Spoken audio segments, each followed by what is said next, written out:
Right, we resume this session of the Brown matter after having lunch.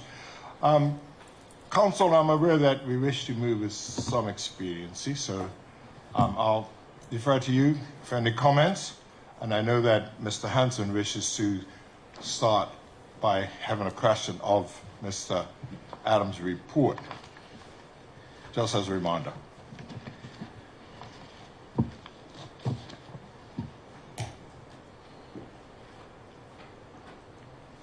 Council, do you hear?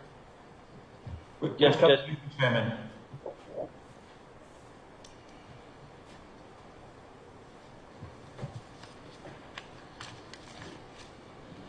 Chairman, would you like me to proceed, or are you asking counsel for the commission? Council, are you aware of the process? I'm going to allow Mr. Hanson to ask a question of Mr. Adams' report, which I would request be put up on the screen. Chairman. Yes. Chairman, the report of Mr. Adams is not an exhibit. Not yet. We don't know in what direction Mr. Hanson is going. So before we get to Mr. Adams' statement and even hearing from Mr. Adams, we have to allow Mr. Hanson to go first. And I think as he goes along, the direction he's going in will unfold, and we could take it from there, Chairman. Thank you very much, Council. Mr. Hanson, if you would start with your response this afternoon. Thank you, Mr. Chairman. Can I check again that everyone can hear me, including Mr. Brown? Yeah. Yes, everyone can hear you, Mr. Hanson. Thank you very much. Mr. Brown, in the spirit of the Commission suggested yesterday to try and move away from a more adversarial approach, I'm hopeful there's some baseline facts we could agree to before I ask some specific questions around the report.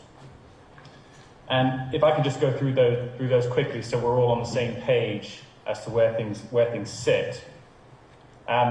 Mr. Brown, there's no dispute that Mr. Virgil's will was drafted on the 21st of May 1964, correct? Correct. And it's not in dispute that Butterfield, and when I say Butterfield, I'm of course referring to the Bank of Butterfield Executor and Trustee Company Limited, the preceding entity. Yes. So going forward, I'll call them Bank, I'll call them Butterfield, but that's who I'm referring to generally. That entity became the executor of the estate on the 17th of January 1972 when Mr. Virgil passed away. Is that accepted? No. That's not accepted? Correct. Okay, so what's your position on that? The will was drafted in 1964, and it is our position that when it was drafted, the Bank of N.T. Butterfield and Son was the named executor at that time that the will was drafted. Oh, so you're talking about the legal sort of crystallization of when someone becomes an executor. You think that occurs on the date the will is drafted, doesn't occur on the date of death. That's my understanding. That okay, well we can park that for now. So post 1972, there isn't a dispute here that the Brown family or your family, your beneficiaries, became very concerned about the inheritance, or in particular the lack of land that was bequeathed to them in Sandys, following the passing of Mr. Virgil. That's correct, right? That's when the concern started to arise. Correct. So between 1972 and 1978, there was various, as you've detailed, complaints, concerns, issues raised in many different forums. That resulted, did it not, in the bank instructing Appleby to draft a report on the 30th of October 1978 to look into title. Now, Mr. Brown, before you go, I appreciate you have concerns, ancillary concerns around how that all came to be. You've raised things like conflict of interest on behalf of the bank and all of that, and I appreciate that. What I'm just asking is that Appleby drafted that report on request from the bank. That's our understanding. Yes. Okay, and that is in the pack. Apologies if I get the lettering wrong. My draft is a bit faint, but I believe it's CNL B8. It's the Appleby report, 1978. If we could we put that on screen so everyone can see that? It's the Butterfield report. Yes, if the secretary could put that report up, that exhibit up, CNLB 8, exhibit 8. Yeah, it's the.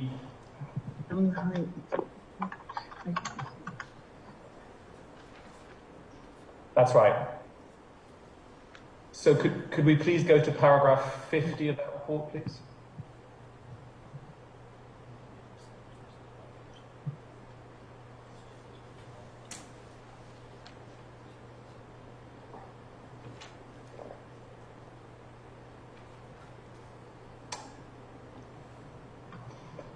Thank you. Mr. Brown, would you mind reading paragraph 50 out, or I can, but would you mind reading 50 out?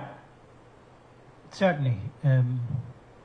But before I do that, you indicated that this was the Appleby report,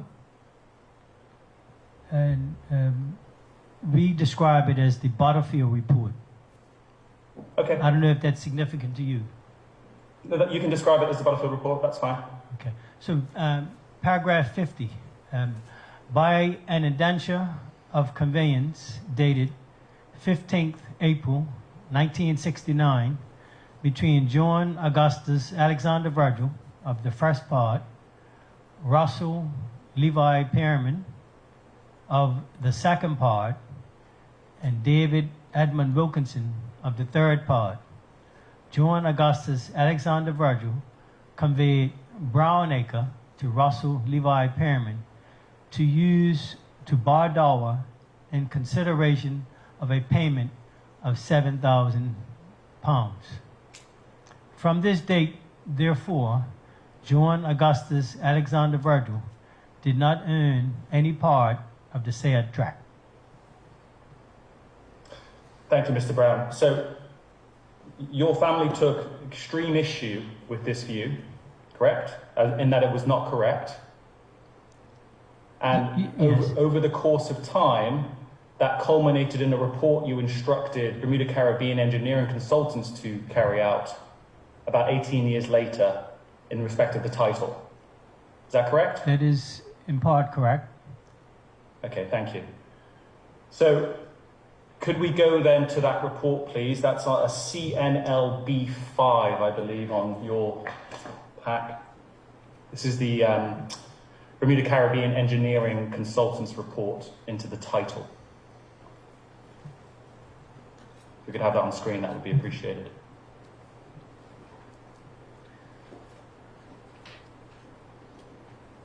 Thank you. And the conclusion that we're looking at is on page 6.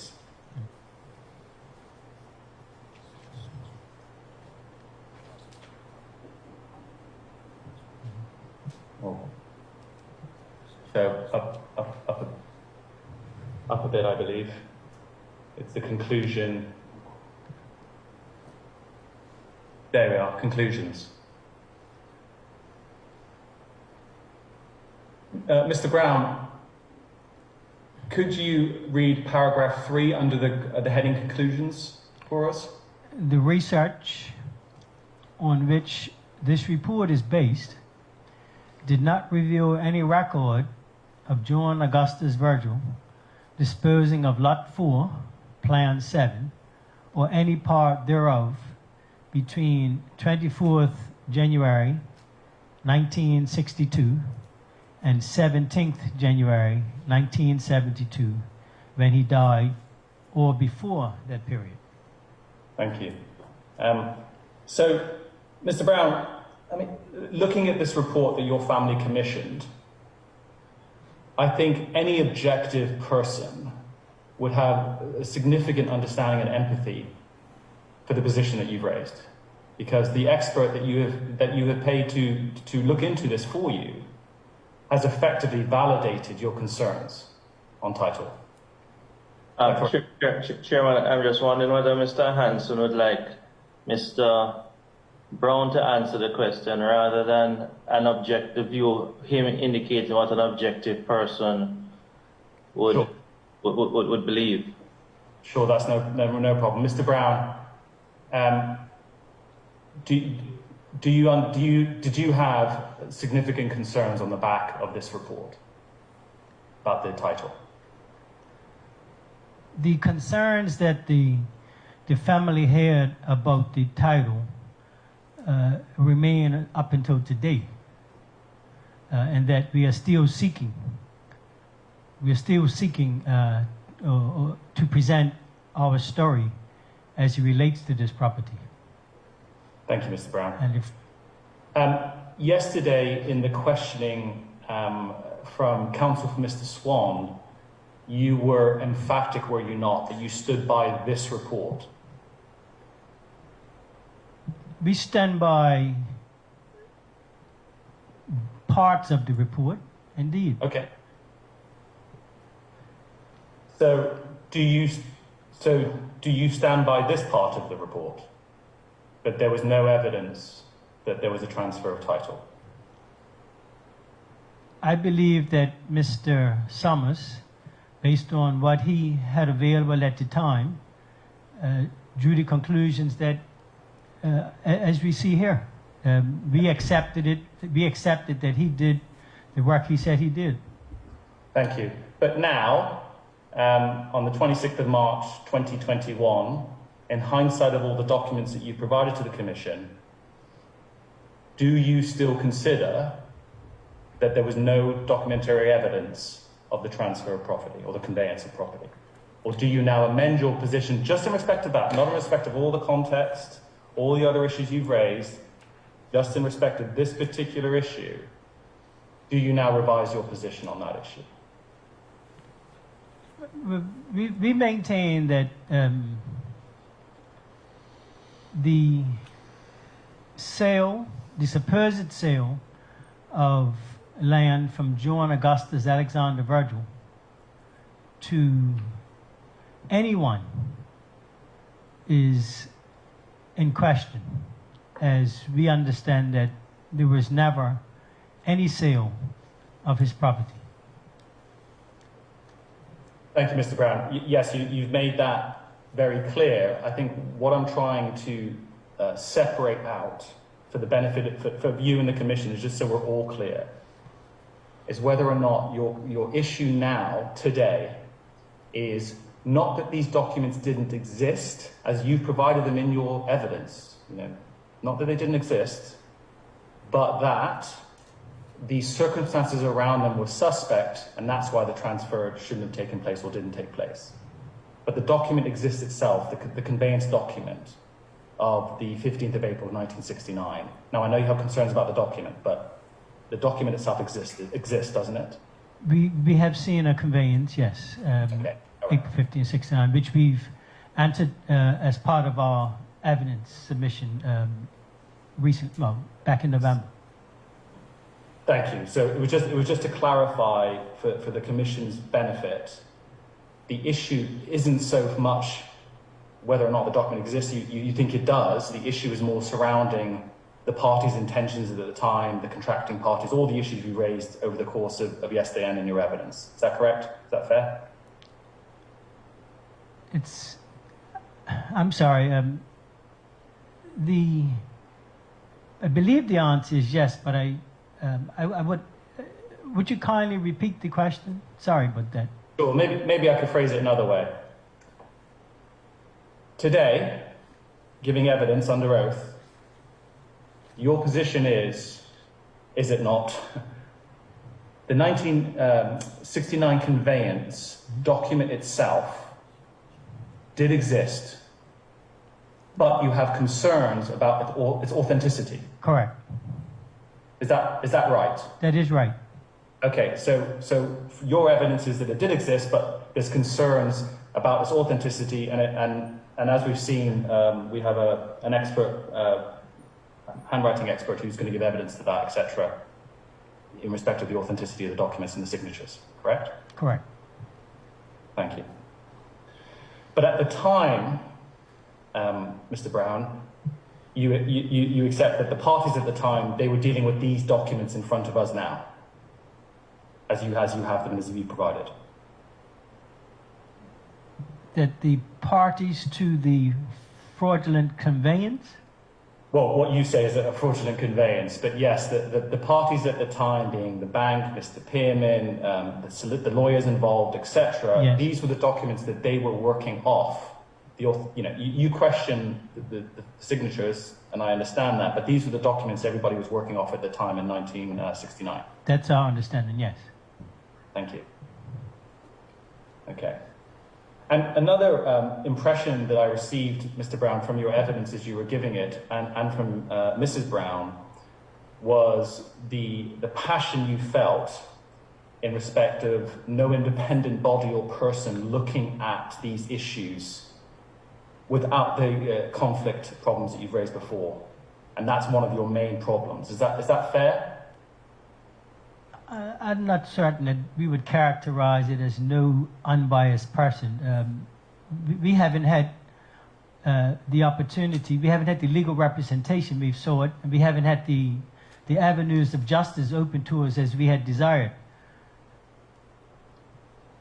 I see, but now you do through the Commission of Inquiry. Yes, we believe that this is an opportunity, and we've exercised that right to present what we've presented. Thank you, Mr. Brown. So really, here we are. We're 25 years on from the Bermuda Caribbean report, which was 18 years on from the original report. So a large amount of time has passed for that feeling that you had in terms of getting justice, as far as you see it. That's correct, right? I mean, it's obviously... I'm a messenger on behalf of the beneficiaries, and they have the remaining surviving beneficiaries. Yes, they have long suffered, and they're grateful for this opportunity. Yeah. And Mr. Brown, again, when questioned by Mr. White, you mentioned a few times context and looking at the entire picture, and that's how you formed your opinions. Okay, so when you were questioned on specific facts by Mr. White, you moved to, well, my opinion is related to looking at the entire issue. That's correct, isn't it? In part, yes. Okay. And Mr. Brown, that brings me to my questions in respect of the report, which is the report by Mr. Carlton Adams. Okay. Of November 2020. Yeah, I believe this is at the point, Consul where if we're going to consider that report from Mr. Carlton Adams, that we must have it presented as an exhibit. I am asking your direction, Consul. No, Chairman. It's the counsel is cross-examining, so he can put the document to the witness, and at a point where it's convenient, it could be done. The document has been served on all parties, but I would allow counsel, and it could be. We have to see where counsel is going first, Chairman, to know if we need to put it in, because it really is an internal document. However, everybody has been given it, so I'm not sure yet if we need to make it a part of the record. I'd like to see first where counsel is going. Well, perhaps I could help. I mean, I'm going to be asking specific questions about the document itself. I'm in your hands, counsel. Over to you. And so I would like it presented and added into the exhibit. And could we have it on screen as well, please, so I could take the witness through the document? Yeah, Consul, Mr. Hansen has requested it as a document that it be presented, and he stated that he wishes to refer specifically to the document. Okay, just for completeness and tidiness, could I just ask that Mr. Adams just be invited? He could be sworn just for the purpose of the document being tendered, and then he could be excused and returned to the where he was sitting before. But just for completeness, and the question will continue of Mr. Browns. You have no issue with that, Mr. Hansen? No issue at all. Thank you, Counsel. All right, Mr. Adams is in the room, and I would now request him to take a seat beside the bronze at the witness stand. Chairman, no, Chairman, what I'm proposing, he's just going to take a seat, state his name, that he gave a report. Yes. We're going to tender it, and we won't ask any other questions of him now. We'll come back to him because counsel is presently questioning Mr. De Brown. So we just, for convenience, he'll just sit, put it in, and then return again. That'll be done, counsel. So Hanson, you'll do it, or you want me to? Would you mind doing it, counsel? Okay.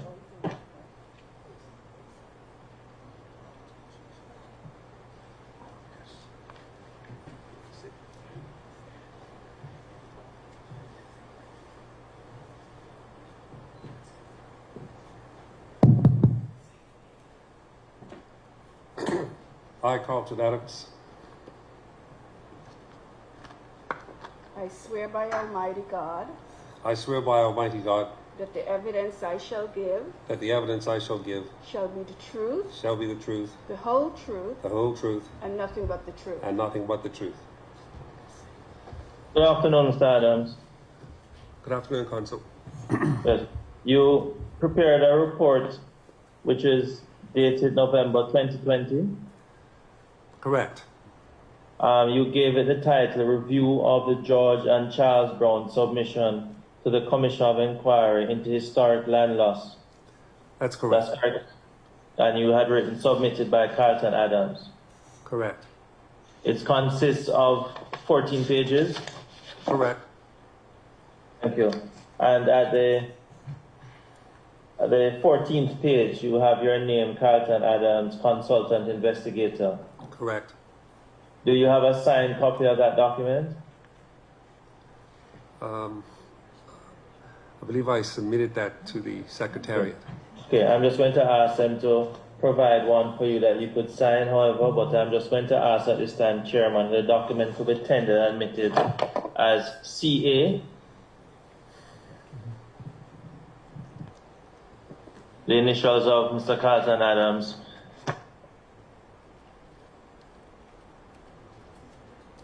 and for the purpose of I know we have other matters where Mr. Adams gives evidence, but in this case, I would just ask that it could be labeled CA1, Yes. This one. but just for completeness to ensure that we know which matter it is, CA1 dash 015. 015 is just the claim number in this matter, but I just don't want us to mix it up with the other exhibits that he has in other matters. So it's CA1. Yes, counsel, a report submitted by Mr. Carlton Adams, investigator to the Commission of Inquiry, be labeled CA1-015, which indicates the number of the matter that is reporting on, be made exhibit CA-015. Thank you. At this time, Mr. Adams, I could just ask you just to, we're going to continue. We'll return to you shortly. So you could return to the seat you had before, and we will revert to you shortly. Thank you. Over to you, Mr. Adams. Thank you. So, Mr. Brown, have you seen the report by Mr. Adams? Yes, Counsel, I got sight of it last evening. Sorry, you got sight of it last week? Last you said? evening. Oh, last evening. Yes. Apologies. Would it be helpful if the Commission, we could put it on the screen?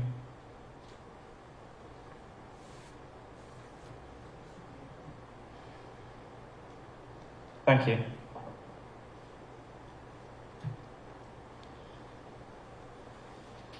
Thank you. So, Mr. Brown, so this is a report, isn't it, commissioned by the Commission of Inquiry itself, and not any of the parties directly involved, as it appears. Is that correct?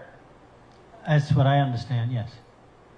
Thank you, Mr. Brown. Could I take you to page 3, please?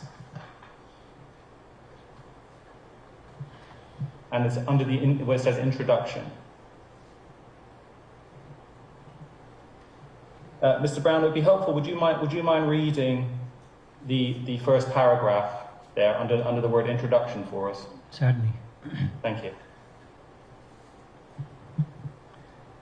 This report follows review of the content of the George and Charles Brown submission to the Commission containing... I'm sorry. Could you just assist? Where are you reading from, Mr.?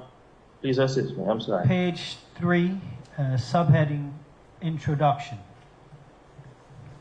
Oh, okay. Thank you. I'll start from the beginning. Thank you, Mr. Brown. Yeah, if you could start from the beginning, that'd be helpful. This report follows review of the content of the George and Charles Brown submission to the Commission containing allegations of fraud and conspiracy relating to the alleged loss of land suffered by their mother, Barbara Lucille Brown, and other beneficiaries of the will of her uncle, John Virgil. The content of the report is an attempt to place the events surrounding the perceived loss into context to provide clarity. For this purpose, content derived from the investigative report of Detective Sergeant Casson and other material contained within the submission was utilized. In addition, entries in the Sands Parish Vestry registers for transfer of land ownership, have also been examined. Counsel, before Chairman and before the witness answers, I'm just wondering whether or not both counsel require Mr. Adams to remain in the room when these questions are being asked, or you have no objection to that, or you prefer to go with the usual protocol we observe in the courtroom? I have no concerns. Okay. They have no concern, counsel. Mr. Wyatt, sorry.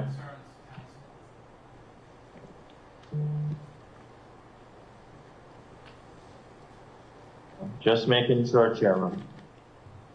Yes, correct. Sorry, I didn't hear Mr. White. I don't know if his microphone's not on or it's not on my screen. I'm assuming there's no issue. I still can't hear him. Yes, I am not seeing there. Sorry, no concerns. All right, thank you. That was loud and clear. Yeah. Thank you. So, Mr. Brown, going back to my earlier question on context to you, the overall context, do you agree that for the purpose of this report, Mr. Adams was trying to give context to provide clarity to the Commission? I'm not convinced of that. Based on my read and our discussions with Mr. Adams.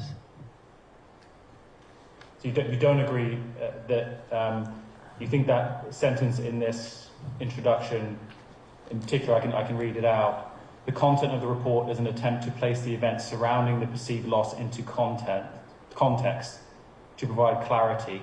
You don't agree with that sentence? No, I do not. Okay. Thank you, Mr. Brown. And the reason we do not is because Mr. Brown, nobody asked, you're being cross-examined, you haven't been asked what the reason is, respectfully. Please wait for the question. Certainly. Thank you, Counsel. Yes, Mr. Brown, I'm trying not to be adversarial as instructed by the Commission earlier. So, okay. Take my lead from you, sir. Thank you. Yeah, you disagree with that, understood. Could you please go to page 13 of the report?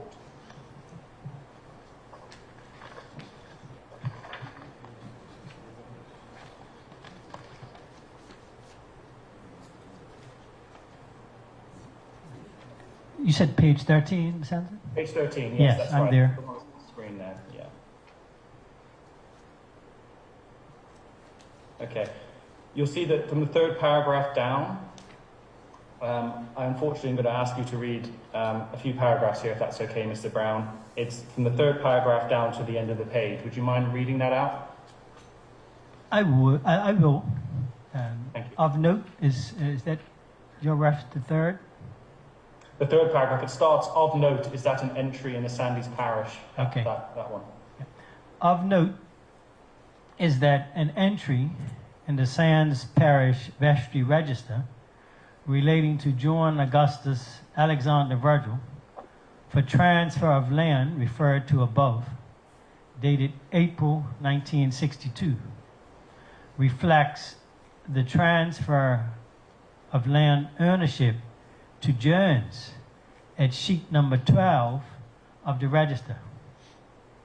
Likewise, an entry dated July 1969 in the same register on the same sheet, number 12, reflects the transfer of land ownership to Russell Perriman and then to John E. Augustus.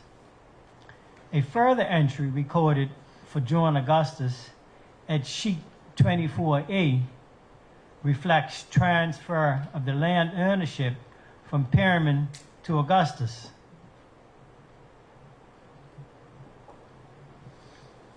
The aforementioned information relating to transfer of land ownership of Virgil's land subsequent to the sale was not included. I'm pausing. I suspect we may have lost. Okay.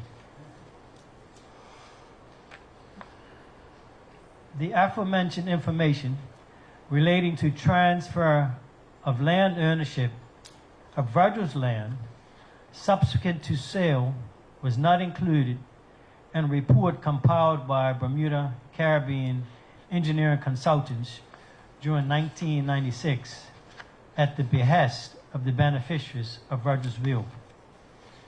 Under the heading Contingent and Limiting Conditions at page 1, paragraph 4, the statement reads in part, thorough searches have been made of the applicable registries in Bermuda and the old parish vestry records, Supreme Court records, and the Ministry of Works and Engineering records.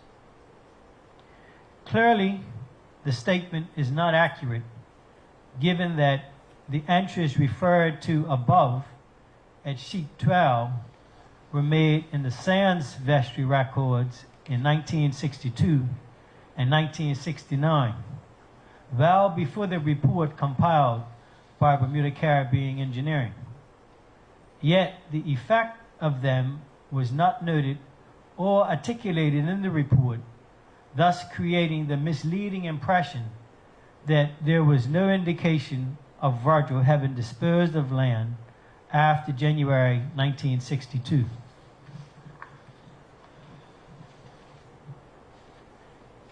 David Summers, president of the Bermuda Caribbean Engineering Consultants Limited, and author of the mentioned report,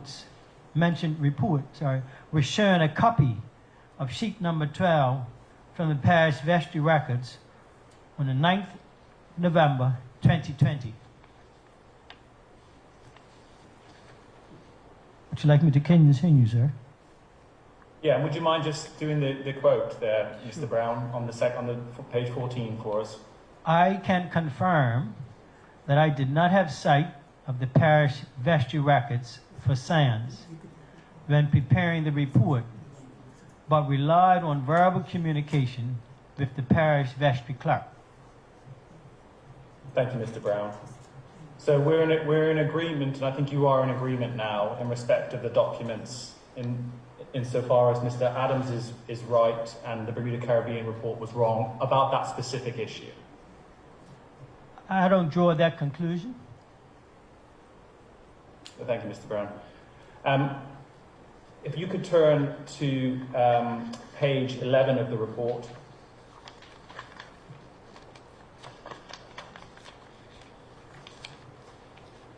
And then if we go down to adverse finding, please. in bold. Mr. Brown, please could you read the adverse finding paragraph there for us? Adverse finding. Where Pearman and Doers alive today, it may be that adverse findings would be appropriate with respect to their actions and those of Pearman's lawyer, David Wilkinson.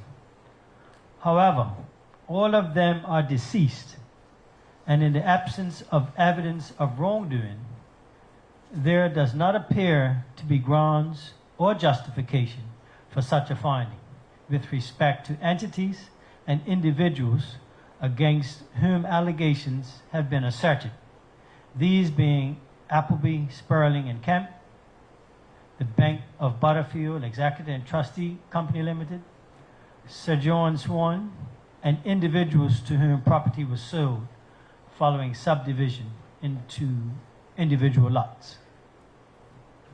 Thank you, Mr. Brown. So what the report is saying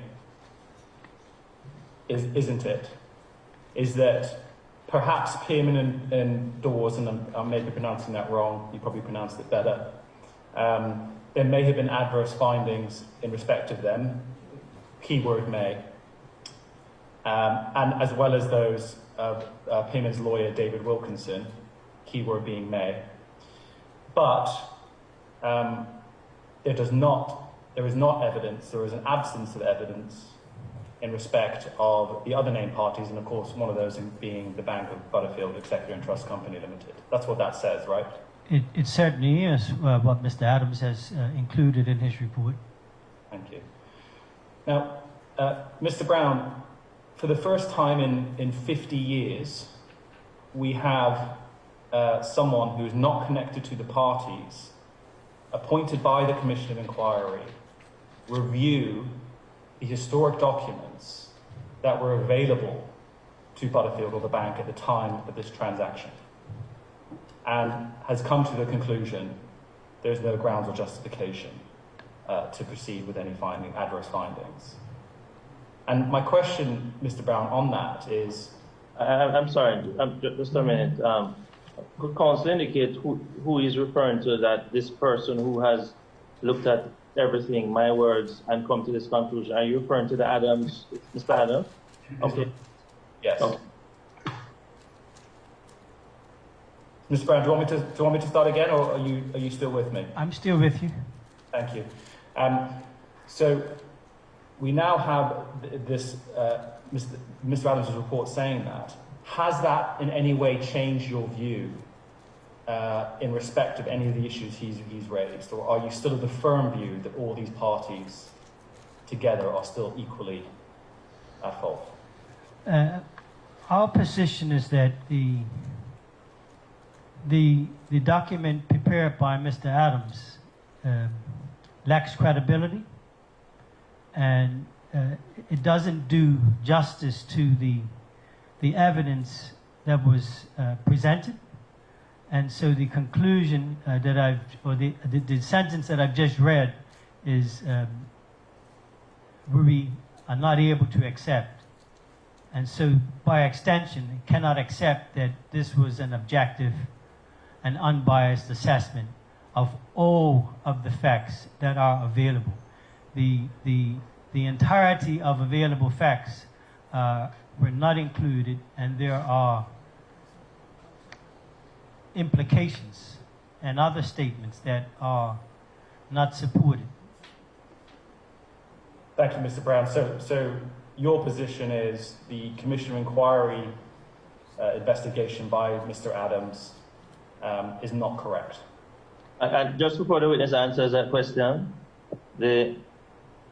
respectfully, in terms of this document, which is titled report, I don't know if it's fair to say that this in itself is the investigation of the matter, because if you want to call it a trial, it's a trial for want of a better term. There are 3 commissioners in front of us who are actually trying the issue.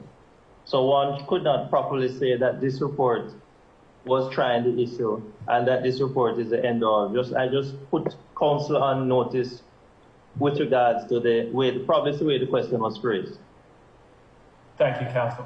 Point taken, although I think the question is, Mr. Adams, as instructed by the Commission of Inquiry's findings, Mr. Brown, you do not agree with them. No, and respectfully, you have presumed, counsel, that the Commission of Inquiry asked for this report. I'm not going to give evidence, but I allow you to go in that regard too. But respectfully, that's a question you should have. We can ask Mr. Adams. Okay. Thank you, Counsel. I'll leave that question then. Thanks. That's it from me. Thank you, Mr. Brown. That's much appreciated. Certainly. Thank you, sir. Mr. Hanson, yes. Are there further questions from yourself of the witnesses or Mr. Adams? No, Chairman. That's it from me.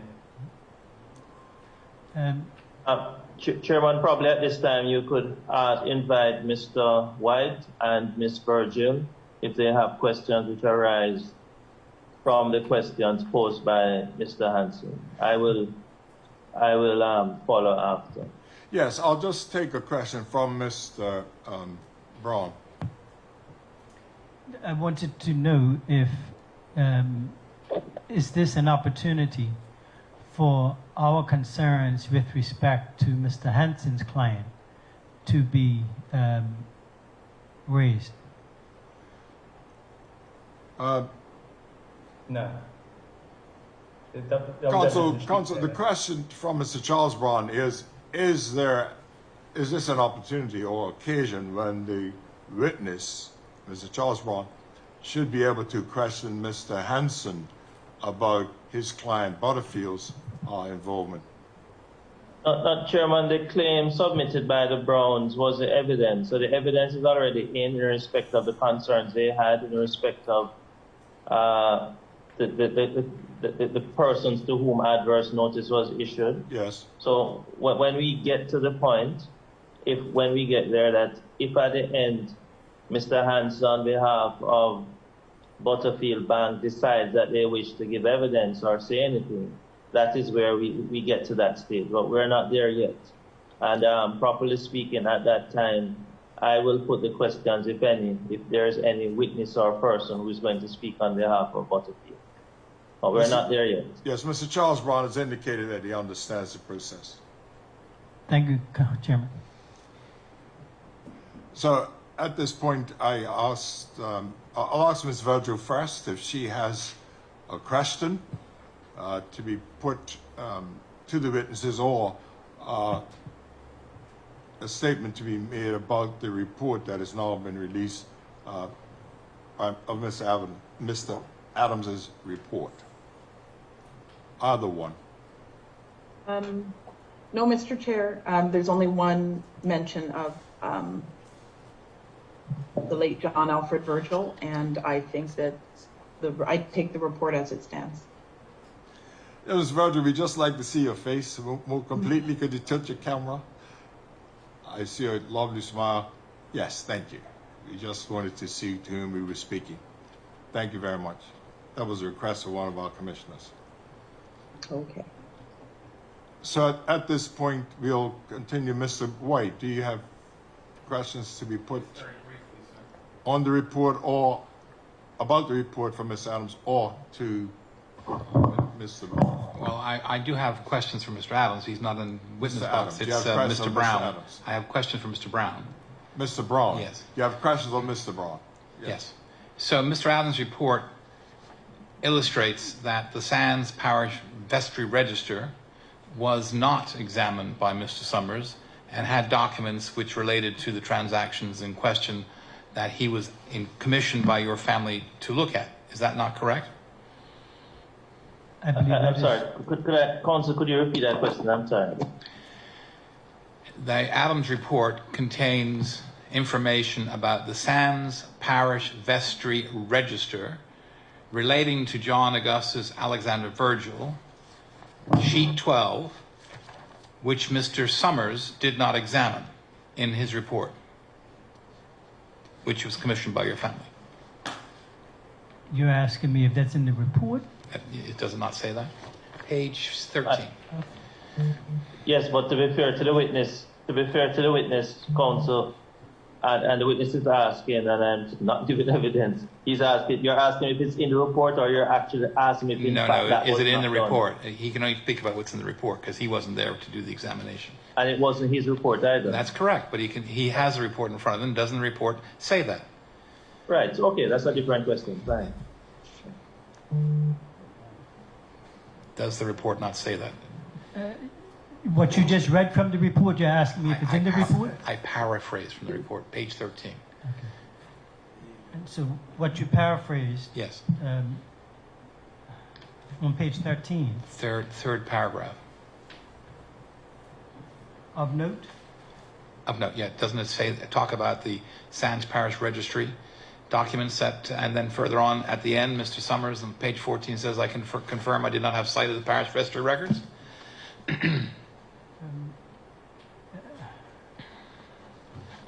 I'm reading what you just read, and it is here. Yes, it is. Thank you. And that, together with what I cross-examined you on yesterday, JS-1 is another document which Mr. Summers did not have regard to in his report. The document from the Book of Deeds, the Register of Journals. Counsel, I have no problem with the question, but it's just the way it is phrased. What we have on the one hand is an opinion or a statement of fact by Mr. Adams in a report prepared by Mr. Adams, which the Browns did not prepare themselves, but to put the two together. I get your point. But in terms of putting the two together. I'll put it another way, counsel. The Summers report does not refer to JS1, which you were questioned about yesterday, nor does the Summers report refer to the Sands Parish Vestry records. We stand by the facts and conclusions in the Summers report. So you stand by Mr. Summers saying that there are no records relating to the transfers.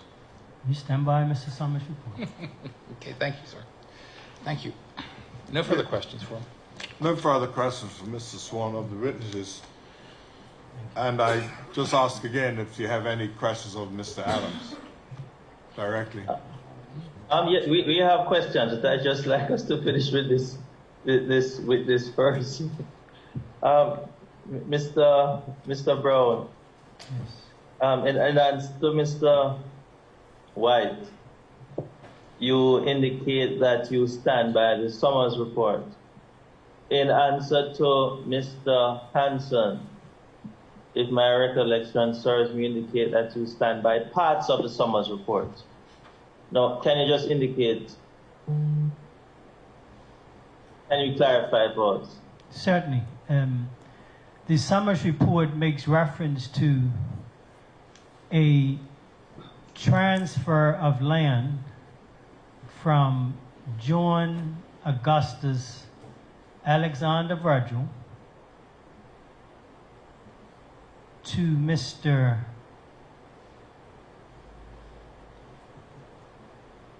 Eric Arthur Jones and his wife on January the 24th, 1962.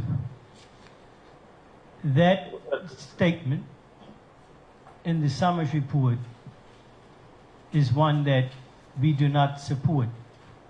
Where is that in the report?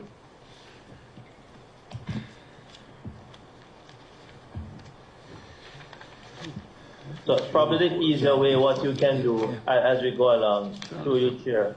Tell us when I said what parts you agree with and what parts you stand by. Tell us what you don't agree with. That's probably an easier way. We do Tell not. us what you don't. We do not agree that Eric Arthur Jones purchased a portion of John Augustus Alexander Virgil's property. And where is that in the report? It is stated on page 3, paragraph number 12.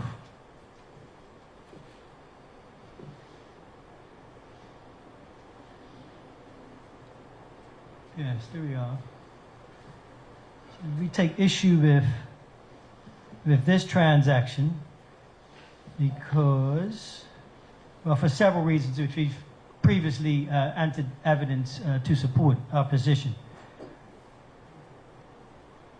Is there any other part of the report you don't stand by?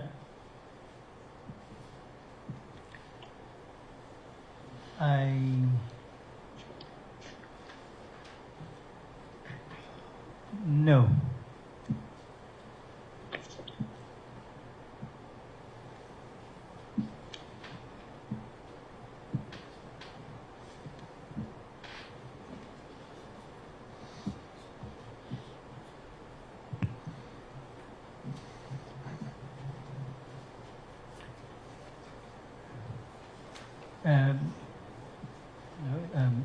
Am I to, may I expand on my disagreement with paragraph 12 on page 3?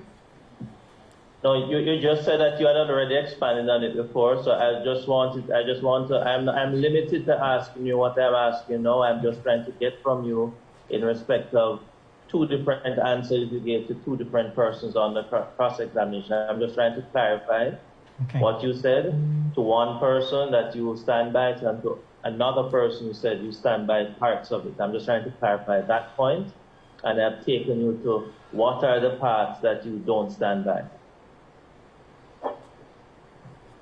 You understand? I do understand. Thank you for the And clarification. so that's the only point that you raised, which is at page 3, paragraph 12. That's the only point. Yes. Okay.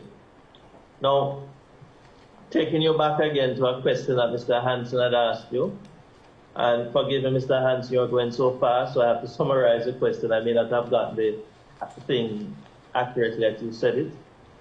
The question had been asked of you, Mr. Brown. Are you saying that the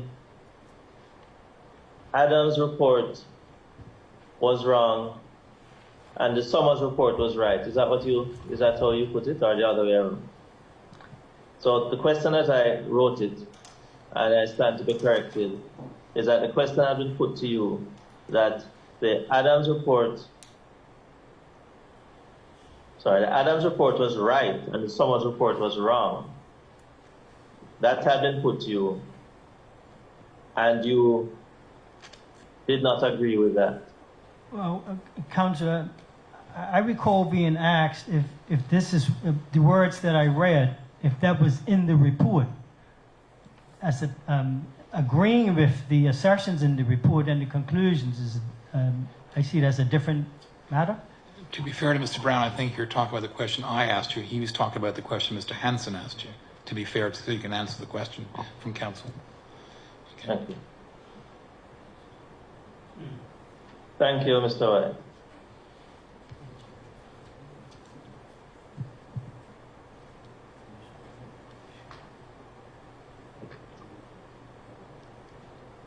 Is he asking a question?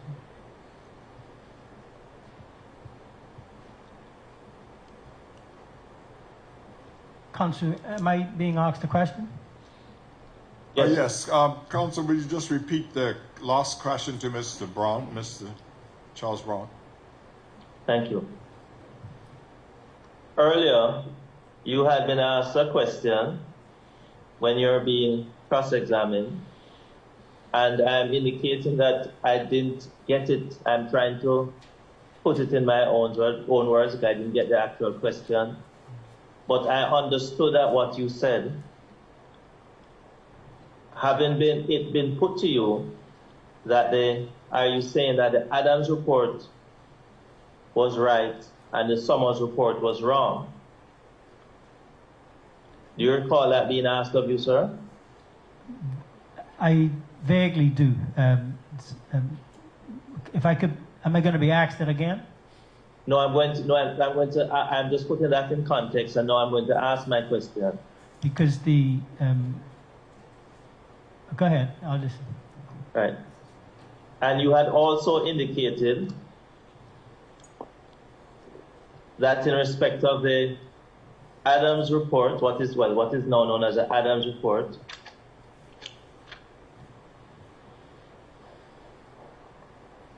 a moment please, that it lacks credibility does no justice to evidence presented, you are not able to accept it. That's correct. And it is objective and unbiased.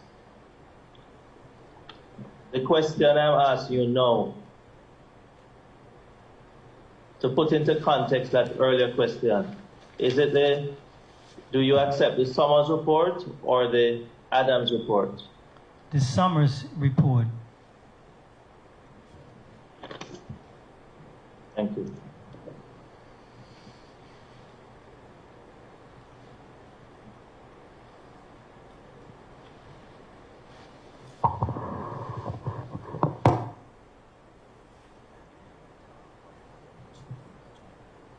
Your indulgence a moment.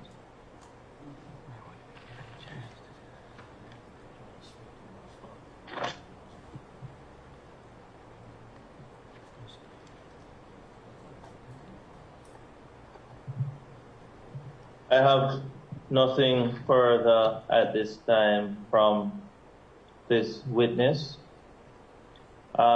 Chairman, in spite of the, but I know that this time we both have, well, we all have questions from Mr. Adams, but I would like to be permitted to, with the leave of the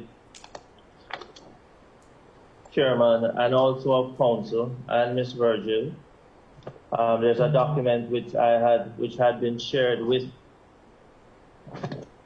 all persons. It had been disclosed, but I omitted on the last occasion when I was asking questions of Mr. Brown to include it, to show it to the witness.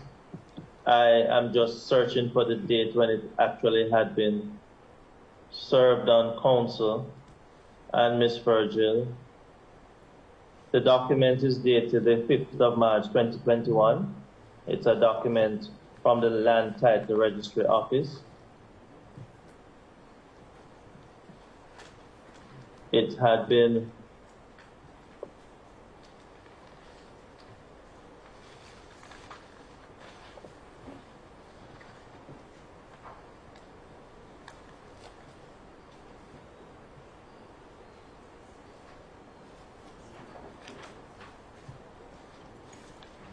sent on the 5th of March 2021. It is signed by Mr. Tim Stewart.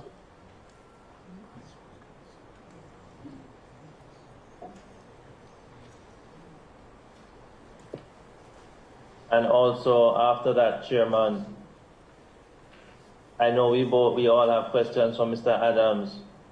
However, there is a time, an administrative limitation in respect of Ms. Petty, who is waiting, and I'm not certain with the time of the day how that could be facilitated. Counsel, if I could give you some, what shall I say, answer or relief. I'm aware of the time constraint with the witness that is going to give some evidence about signatures. And at this point, I'm sort of moved to allow that witness to give the evidence. In other words, hold the other questions in abeyance, since these witnesses and all of us will be available in the future. However, there's a time constraint with Brenda Petty, and I now am moved to allow her to give her evidence. Counsel, you can advise. Certainly, thank you, Chairman. I just wish to, as indicated, the document dated the 5th of March 2021, that I just wish to have the Secretariat show a hard copy of the document to the witness. It really won't take more than 30 seconds, and to have it tendered as an exhibit. Yes, if the Secretariat would show that exhibit. It's dated the 5th of March 2021. It is from the Land Title Registry Office, and it's signed by Tim Stewart, Land Title Legal Officer. Now, could a hard copy be shown to the witness? Could one be placed in the witness's hand?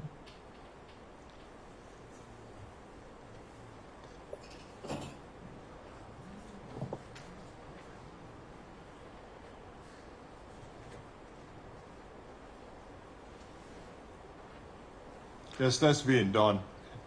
Thank you. I just ask that in the meantime, if Miss Petty has a Bible, she could secure it for the purpose of being sworn, or if she wishes to affirm, then she need not secure the Bible at this time.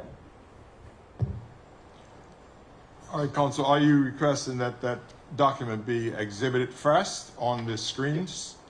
Yes, is a document.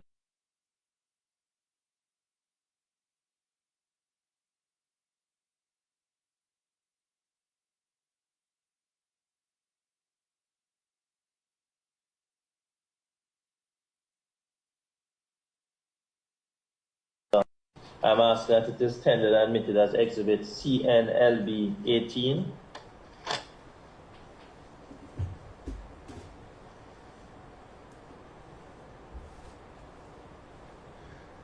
Yes, a document from the Land Title Registry, and given the date again, Counsel? Dated the 5th of March 2021. Dated 5th of March 2021, be tendered in evidence as CNB 18. Thank you very much. We just at this time, Chairman, and with the concurrence of the Council and Ms. Virgil present, that in respect to the questioning of the Browns, we could defer it until after when we agree a time and date, but I'd like now to have the witness, Ms. Brenda Petty, Yes. called, and that her camera could be turned on.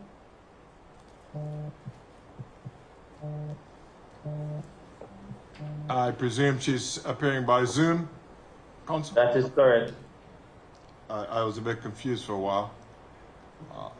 Credited to my age. Yes, I now see Mrs. Brenda Petty. Is that correct? Madam, do you hear us clearly? Yes, I do. Yes. Welcome to the Commission of Inquiry. You are now on Zoom, and we're at a position now where we are prepared to receive your evidence regarding the Brown case. And what I will do is ask that your document with your title, etc., be now put on the screen. Chairman, Yes. in the absence of any submission by either counsel, might I just embark on a course in respect of a submission to you to lead some evidence so that Ms. Petty could be treated as an expert? Might I just crave your indulgence in that regard before we exhibit the document on the screen? Yes, the other counsel present, Mr. Hanson, Mr. White, and the witnesses, Mr. Brown, counsel will now endeavor to have Ms. Petty sworn as an expert witness, and that's a certain process that he'll follow now. Counsel, you may continue. Thank you. Thank you very much. Now, could we, Ms. Petty, good afternoon. Do you have a Bible there with you? I forgot the Bible in the other room. Can I just Okay. affirm? Please, thank you. Could you state your name? I, Brenda Petty, Could you raise your right hand so we could see it? Do solemnly, sincerely, do solemnly and sincerely, truly declare and affirm, truly confirm and truly declare and affirm, truly declare and confirm, affirm affirm that the evidence I shall give that the evidence I shall give shall be the truth, shall be true, the whole truth, the whole truth, and nothing but the truth. and nothing but the truth. Thank you. Thank you. Your name is Brenda Petty. Yes, Okay. You live in what? Where do you live? Duncan, Oklahoma, United States of America. Okay. What are your academic qualifications, madam? I am a forensic document examiner. Do you have any certification in that regard, madam? Yes, I do. What is that certification, madam? I have a certification as using the designation Certified Question Document Examiner Diplomat. Thank you. Now, prior to today, here giving evidence, did you know any of the parties who had engaged you to give evidence before? Did you know the Brown family before being engaged, madam? No, Any of the persons or the persons engaged by you, or the persons who you had caused to examine their signatures, did you know any of them prior to being asked to do so, madam? no. Now, what in fact were you asked to examine, madam? On January 11, I received 3 documents, a 6-page conveyance and 2 sales agreements that contained 4 signatures of John Virgil, and I was asked to compare the signatures with 2 known comparison signatures of Mr. Virgil. I also received, on 2 of the documents, there was the name of Algernon Dewars, and I was also asked to compare his signatures with some signatures that had been taken, from what I understood, at a police department. And there was also a document given to me with a stamp from a central authority agency, and I was asked to look at that stamp and that document for any oddities in the stamp. I compared the signatures of Mr. Virgil on the question documents to the known comparisons. I compared the signatures of Mr. Dewars. Sorry, just a minute, Inspector. Before we'll come to that shortly. I'm sorry. We'll come to that shortly. Now, in respect of you as a forensic document examiner, have you taken any courses and attended seminars in relation to this, madam? Yes, Could you tell us, have you conducted research and consulted experts in your field, madam? yes, Do you also presently attend continuing education classes with Catherine Koppenhaver, a president of the International Association of Document Examiners? yes, Now, the courses that you have taken to prepare yourself in the field of expertise, ma'am, you had enrolled and complete. I'm sorry, Counsel, Mr. White and Mr. Hanson. Do you have any objection to me leading the witness in this regard? Mr. Hanson? No objection. Okay. Thank you very much. And Ms. Virgil, you have any objection to me leading the witness? Thank you.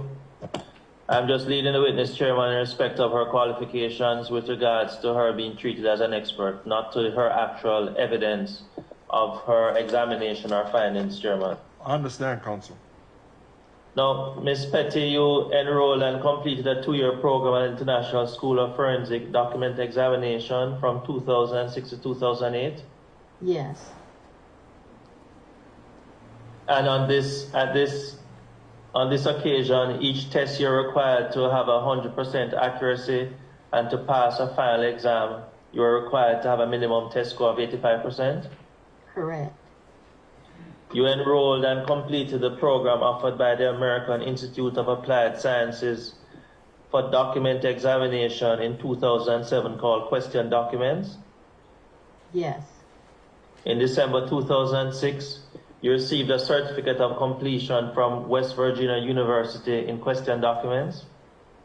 in 2016, yes, Thank you.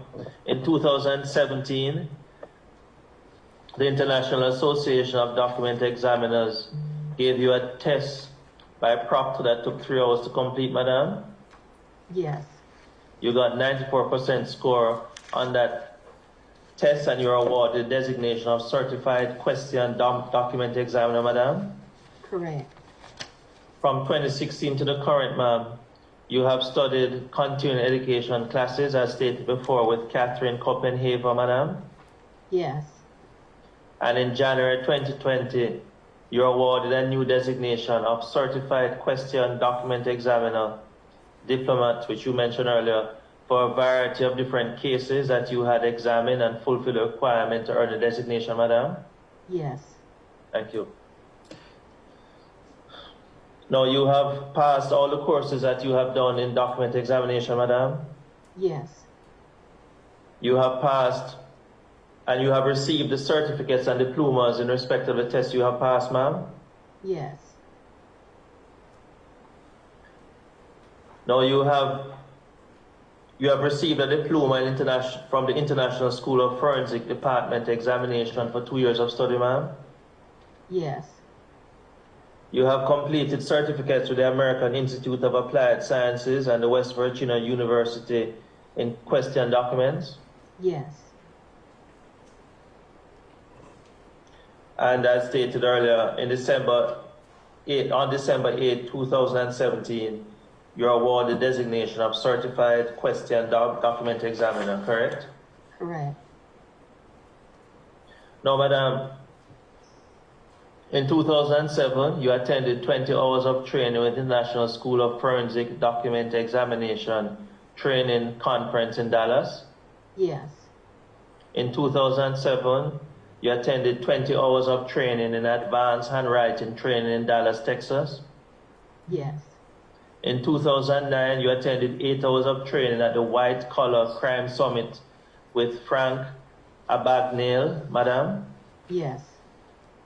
From 2010 to 2015, you spent 8 to 12 hours yearly in training in the office of Kurt Baggett in Dallas, Texas, ma'am. Yes. There you worked and examined cases in his office. Yes. In September 2017, you completed 24 and a half hours of training at the International Association of Document Examiners seminar in Denver, Colorado. Yes. In August 2018, you completed 12 hours of training at the International Association of Document Examiners 4th Annual Interactive Seminar. Yes. And in September 2020, you attended the Yearly International Association of Document Examiners Seminar. Yes. You have had apprenticeships as a document examiner with Kurt Baggett, Robert Baer, Don LeHue, Wendy Carlson, and you currently study with Catherine Copenhaver. Correct.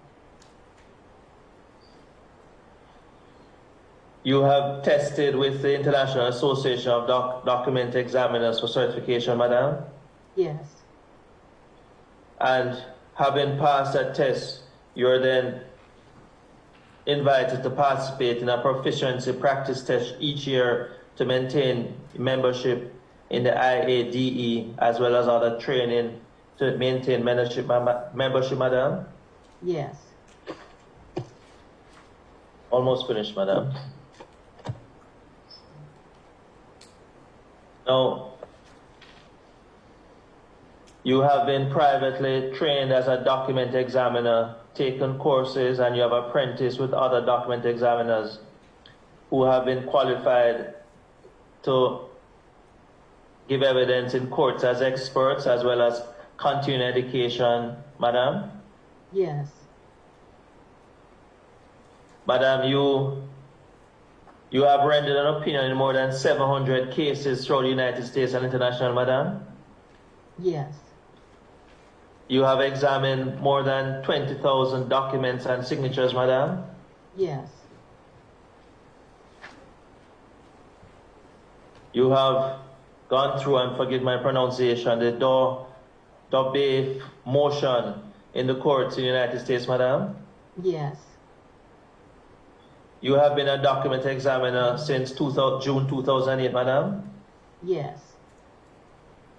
You are a member of the International Association of Document Examiners, Handwriting Experts Incorporated, Oklahoma Sheriff's Association, and the Duncan Chamber of Commerce, ma'am. Yes. Since 2008, ma'am, you have instructed civic and social groups and other groups in terms of teaching, training persons in a professional capacity, ma'am? Yes, You have been a speaker for Oklahoma Private Investigators. That was in 2009, and you're made an honorary member in 2015, ma'am? in 2015, I was a speaker for the Oklahoma Administrative Assistant Summit. Thank you. You have actually given instructions to the State of Oklahoma Child Support Administrative Unit on how to avoid fraud in handwriting, ma'am? Yes, In 2017, you participated in International Association of Document Examiners Seminar, and you now hold the position of nomination chair with the International Association of Document Examiners. yes, And at some of the conferences, you have given presentations on handwriting to circumvent fraud and some basics in forensic document examination. correct. You have access to a library and a lab, ma'am.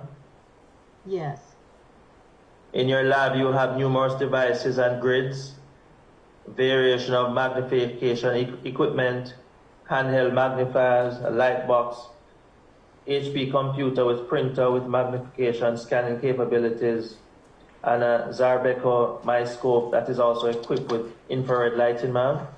yes,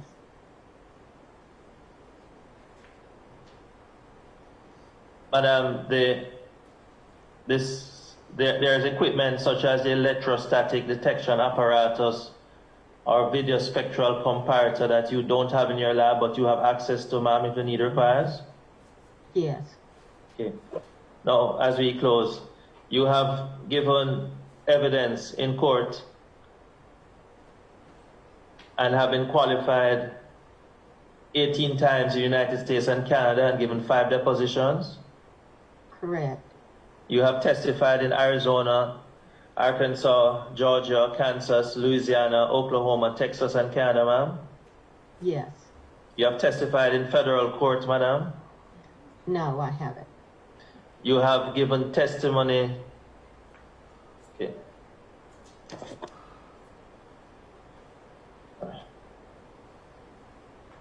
Have you ever, well, and certainly, you have never testified in court concerning a document that you have not examined in your lab, ma'am? No, When you're giving evidence on a case and working on a case more so, you follow a system or procedure for doing your type of work, madam? yes, That is, you follow published industry standard methodologies, the writing and signatures on the documents are enlarged and placed in a lineup for a side-by-side comparison process, madam? yes, And you also follow standards outlined in scientific working group for document examination, ma'am? yes, And certainly the basic principles of document examination, ma'am. One, that no two people write exactly the same and no person can duplicate anything that they have written, correct, ma'am? yes, You have studied in graphology and graphoanalysis, ma'am.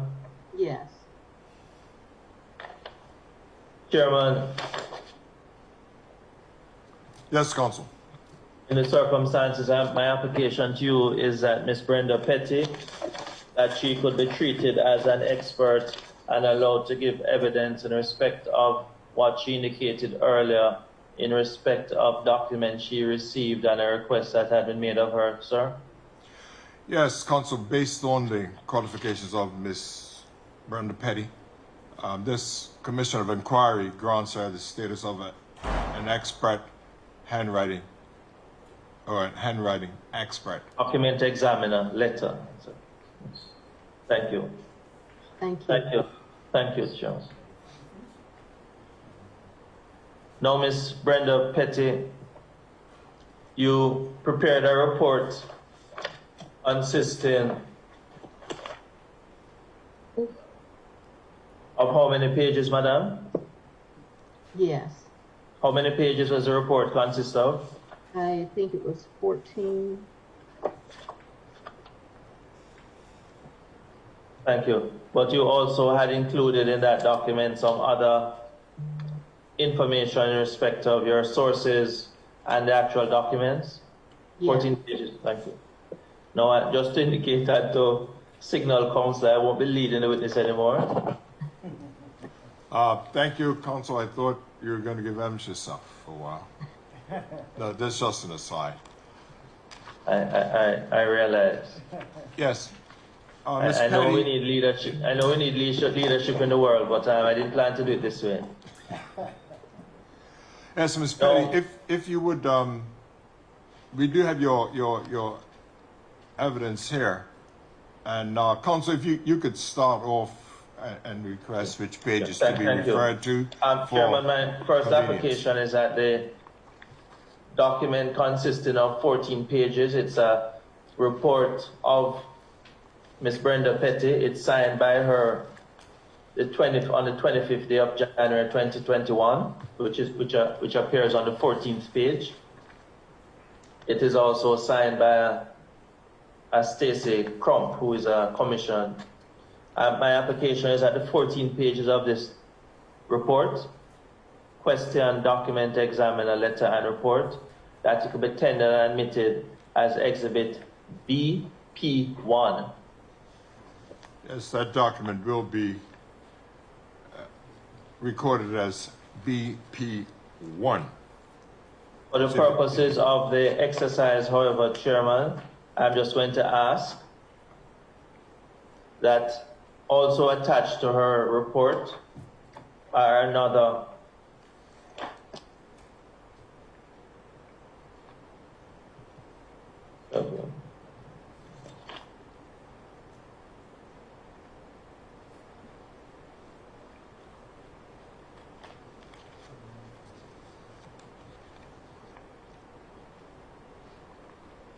another 30 pages, which include the documents sent to the witness, as also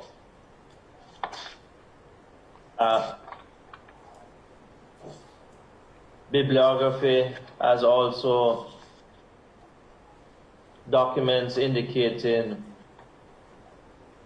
training and conferences attended. I'd ask that those other 30 pages, my count 30 pages, a witness could indicate how many they consist of, that those could be made Exhibit BP2. So the report is BP1, and the attachments that have the bibliography and the documents sent, those 30 pages could be BP2. Yes, as requested, an attachment to the original exhibit BP1 of Brenda Petty, that the 30 pages be added as an attachment and it be designated exhibit BP2.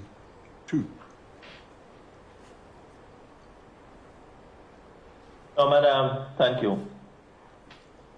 Your report, which is BP1, Madam, what exactly is the subject of that report, Madam? The subject of the report is John Virgil, and it also includes... Sorry, could I just ask you just to indicate the subject as appears on page 1? John Augustus Alexander Virgil and Algernon Dewars. Thank you. Now, could I just ask you to, before I allow you to take us through the report, could you just remind us of the documents you received, Madam? I received 3 question documents, a 6-page conveyance, 2 sales agreements, and a document with a central authority stamp on it. Thank you. I also received comparison documents that contained the signatures of Mr. Virgil and Mr. Dewars. Now, these documents that you received, Madam, were they original or other type documents, Madam? They were copies. And before we go ahead, madam. I did not receive the original documents.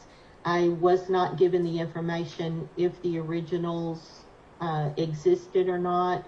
However, I always request in my report when I examine documents that I don't see the originals, that if the original is available, I will be glad to examine the original.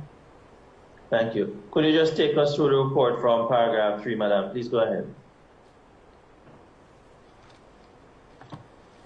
I had 2 purported known signatures of John Augustus Alexander Virgil, and I labeled these for my exhibits as K1 and K2. On the questioned documents that I received, there were a total of 4. There were 3 questioned documents, but there were 4 questioned signatures that were on those 3 documents. I labeled the questioned signatures Q1, Q2, Q3, and Q4 for Mr. Virgil. On the, did you want me to proceed to number 5? Please, yes, please. Okay, I also... And just before you do, can I just ask you particularly in terms of the name John Augustus Alexander Virgil, the spelling of the word Augustus, you have AG, is that what you got, or that's what I want to speak about that? I made the decision, I actually, when I typed the report the first time, when I used the spelling Augustus as was keyed on the document. But then I noted that Mr. Virgil on the wheel.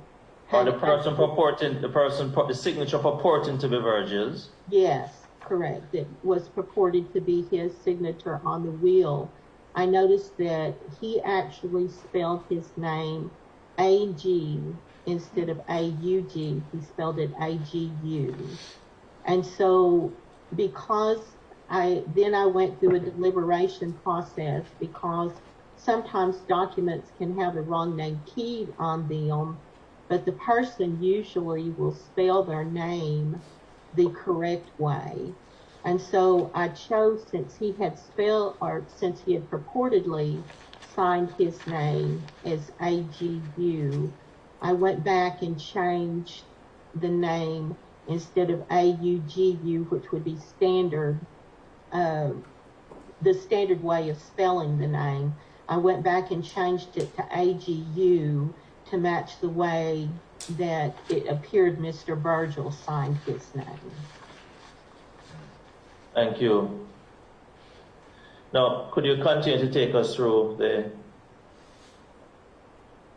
paragraph? You had completed paragraph 4? Yes. The next purported signatures I received were Algernon Doers, and I labeled those C1A through C4B.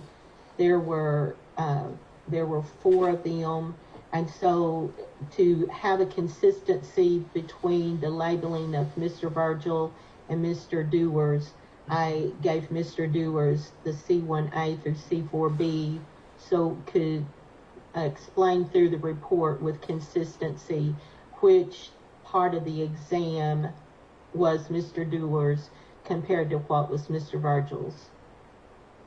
In the 2 cell agreements is where the question signatures of Mr. Doers was located. And those were the 2 same cell agreements that Mr. Virgil's name also was on. So I labeled those particular signatures of Mr. Doers Q3A and Q4A. Thank you. May I proceed, madam?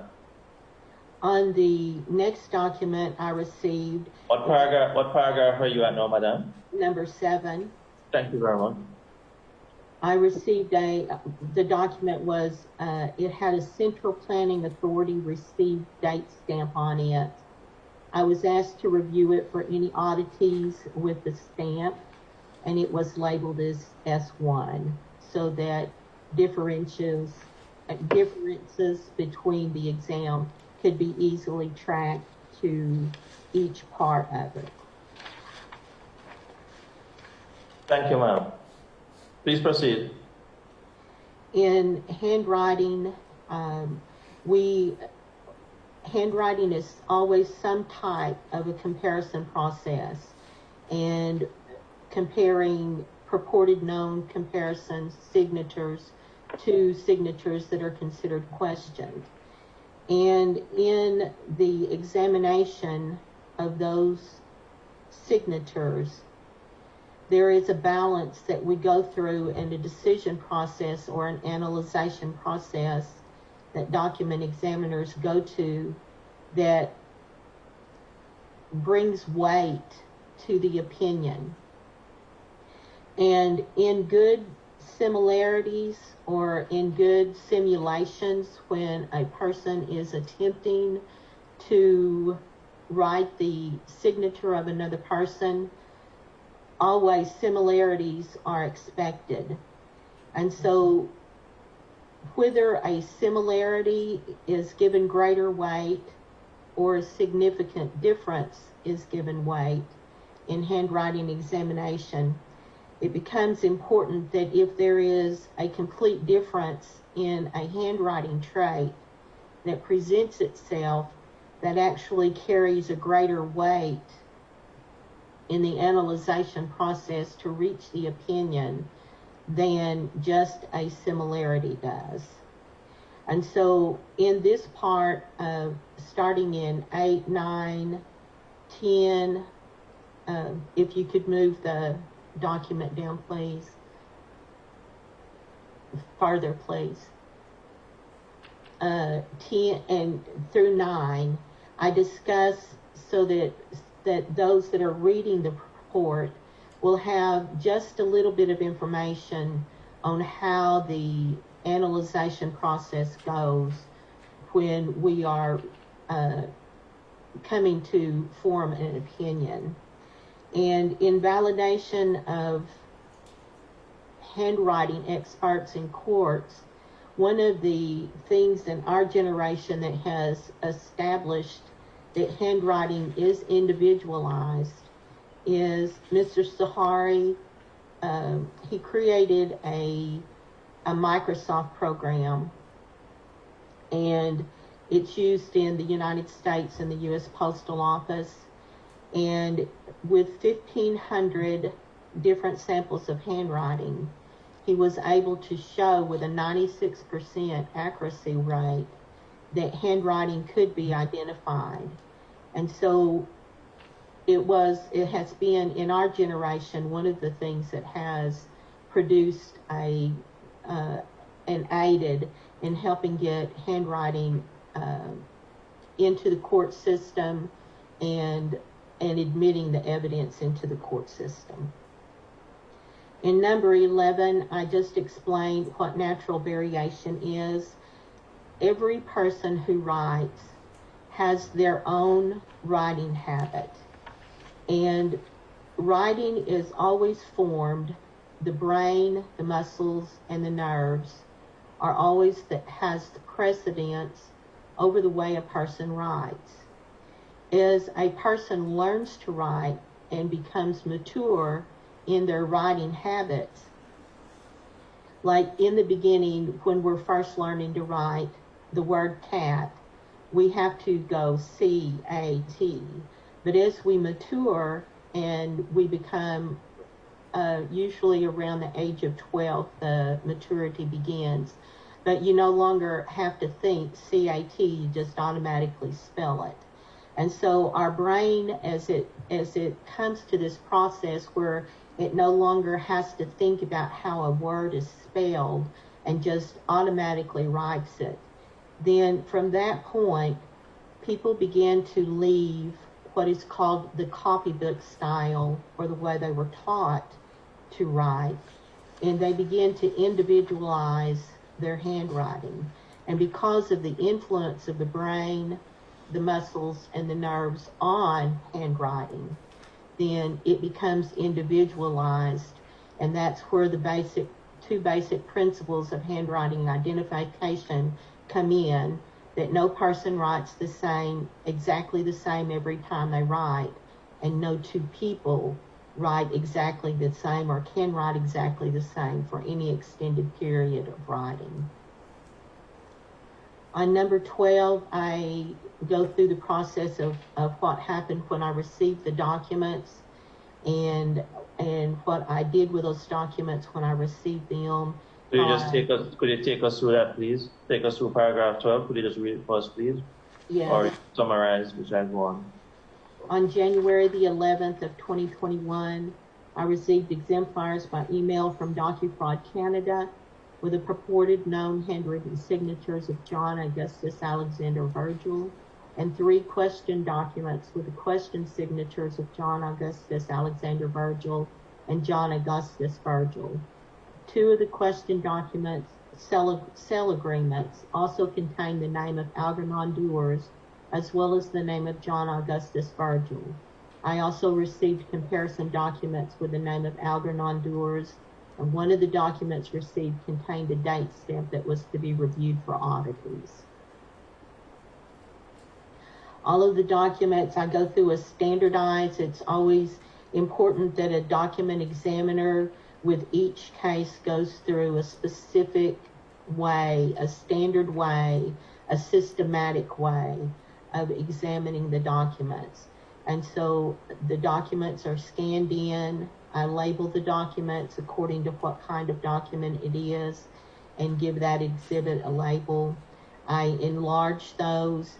I put them into, I make exam sheets, and I copy and paste the signatures into exam sheets and label each of the signatures so that I can go back to the document that it came from and And just before you go any further, Ms. Petty, you in fact did this on this occasion. Not only what you would normally do, you did it on this occasion also? That is correct. Okay, you may proceed, madam. On the documents that I received, I did my standard systematic process of labeling the documents, of them being scanned in, labeled, and then placed into an exam sheet so that I could compare stroke against stroke of the signatures with the comparison signatures against the question signatures. I broke this particular report into 3 different sections since there were 3 different parts to what I was asked to do. Section 1 is the illustration process of John Augustus Alexander Virgil, or John Augustus Virgil. And these are my exam sheets. These are copies of my exam sheets and the way I lay them out. And can I just ask you don't move the screen, please. Can I just ask you, because this is very important, please just take us through. I know earlier, the paragraph before, you spoke about exam sheets. Please explain to us exactly what is presented here, and please take us through exactly what exactly we're seeing, that which is projected on the screen now. Thank you. On the exam sheets, what you are looking at is at the top of each of my pages. I always put the question signatures. I show in a little box beside them. If the box is red, it means that's a question signature, so I can automatically not be confused when I look at any of my exam sheets or my documents. If it's in red, I know that it's a question document. I label where I received that document and the date of the signature inside the box so that it carries the information of each of the signatures so they can each be found on the document quickly. Okay, I noticed that in your subtitle you have lineup of question and known signatures of John Augustus Alexander Virgil / John Augustus Virgil. Why have you written in one instance the 2 middle names and in the other instance only 1 middle name? Could you explain that, please? Yes, because in this particular one, The questioned signatures had the full name John Augustus Alexander Virgil, but one of the comparison documents only listed John Augustus Virgil. And so I wanted to be as accurate as possible in the report and list how his name was presented to me in the examination. Thank you. You may continue, madam, in terms of the lineups. Would you wish to go to another slide, or you Please. wish? Yes, scroll down. Thank you. So there were a total of 4 questioned signatures, and so on page 5, at the top we have the Q3 and the Q4, and I apologize, there were parts of it that cannot be seen, but then after you go through a copying process, some of the strokes lose even more stroke. So what you are seeing, some of it looks lighter than it actually looked in my original examination. But for the most part, this isn't too bad considering it's been copied. Okay, just before you go further, earlier you had indicated to us moments earlier that the question documents are placed in red. I see that you have a red box, rectangular box. Is that what you mean? Yes, it is. Okay. And you also said that there were five question documents, but you have taken us to page 5, but there are only 2 here. That's correct. The other 2 were on page 4. Right. I'm just making sure because you started off by speaking about 5. You may continue. I'm sorry, say that again. No, you started off when we got to page 5 to indicate that there were 5 question documents. So we're now at page 5. I'm just trying to ensure that we are on not just the same page, but we are continuing in the same line of thought. You may proceed, madam. Yes. On page 5, the other 2 questioned signatures are placed with the identifiers in the box beside them. Below the question documents are the known comparisons. I only had 2 known comparisons in this case for Mr. Virgil, and they are listed.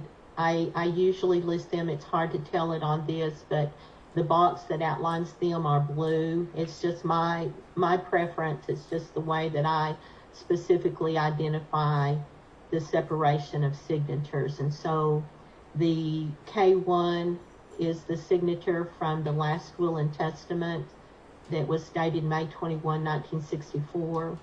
And then I was given a John Virgil signature from a To Whom It May Concern letter of March 3rd, 1956. Now, could I ask you, just before you go any further, you indicated that you were only given two examples, my word. I think you used the word known signatures. How did this limit you in terms of the opinion that you're given 2 as against 21 or 2 as against another number? Did it affect your ability to provide the opinion that you're giving us now, having only 2 to work with? It does limit. My opinion could not be as high with only the 2 comparisons that I was given. And there was also a disadvantage to the exam because of the difference in time. From 1964 to 1969 was the closest in contemporaneous time frame that I had a signature to look at.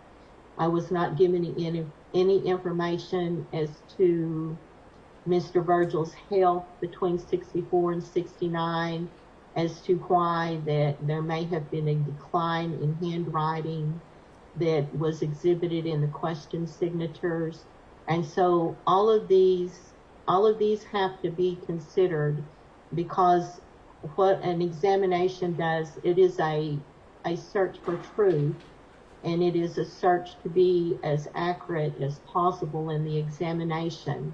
And so it's very important to have as much necessary information and have as much comparison signatures that helps in the examination so that the exam itself can be as accurate as possible.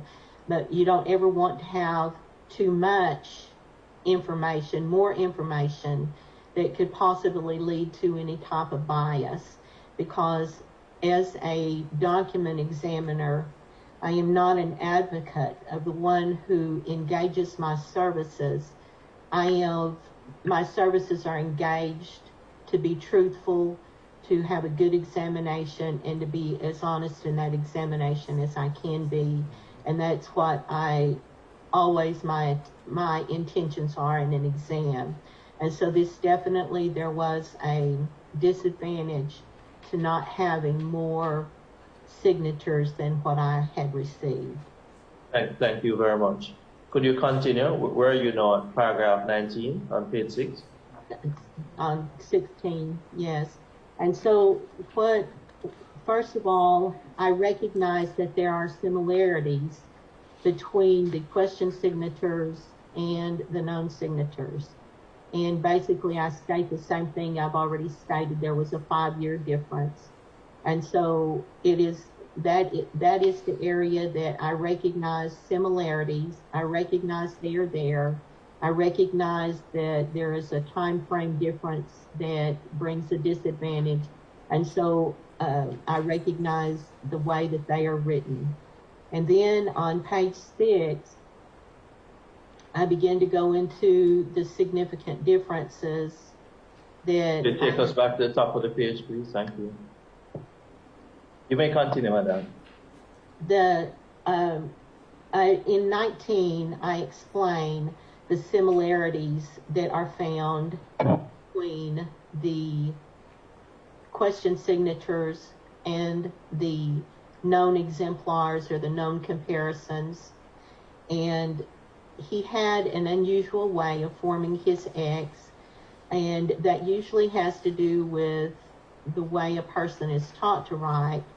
But with him, he made his X so that the left side looked like a sideways U, and the right side looked like the opposite side, a mirror image of that.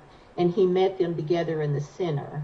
And so that what I was looking for in this is certain writing traits that began to individualize his own habit and his own style of writing.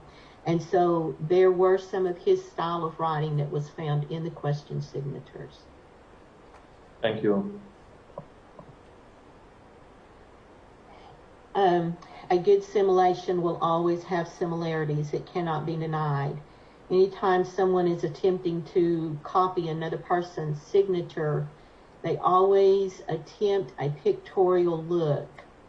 It is not in the pictorial look that document examiners look for. We begin to look for the differences or the similarities that there are in the strokes that are written in that signature, so that we can begin to find the pattern, because handwriting identification involves pattern recognition. And so we began to look at the different strokes in pattern recognition. One of the things in this examination, as I've already stated, was that I did not have but 2 exemplars or 2 comparison signatures.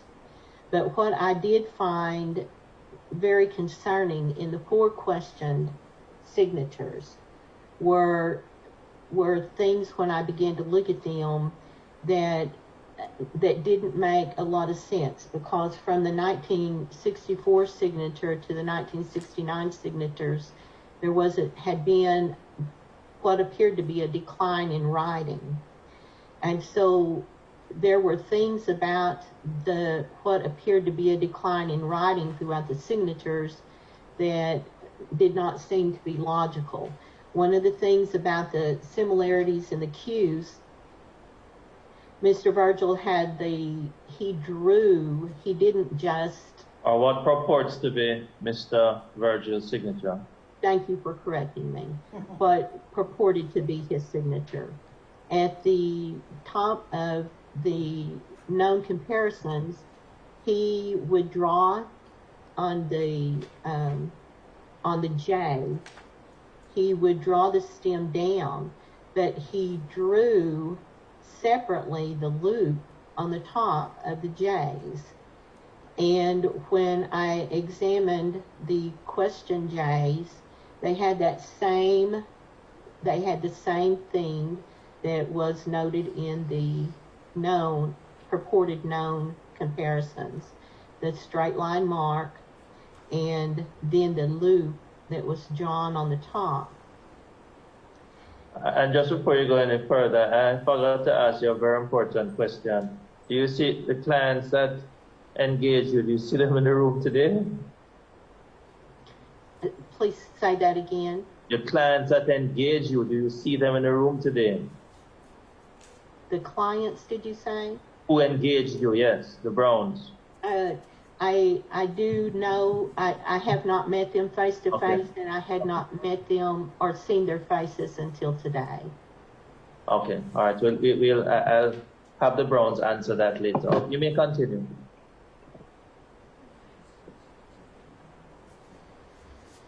You're in the middle of the sentence and I interrupted you rudely. Please forgive me. Okay. If we could scroll back up to the J's one more time. The one thing about these J's on the question documents that was very curious or suspicious was the smooth execution on these J's. When the leg of the J was drawn downwards, the author of these signatures made a backwards loop, crossed the stem, then come underneath and stopped after crossing the leg or the stem of the J. These were very smooth executions. They were drawn very quickly. They were not started or stopped.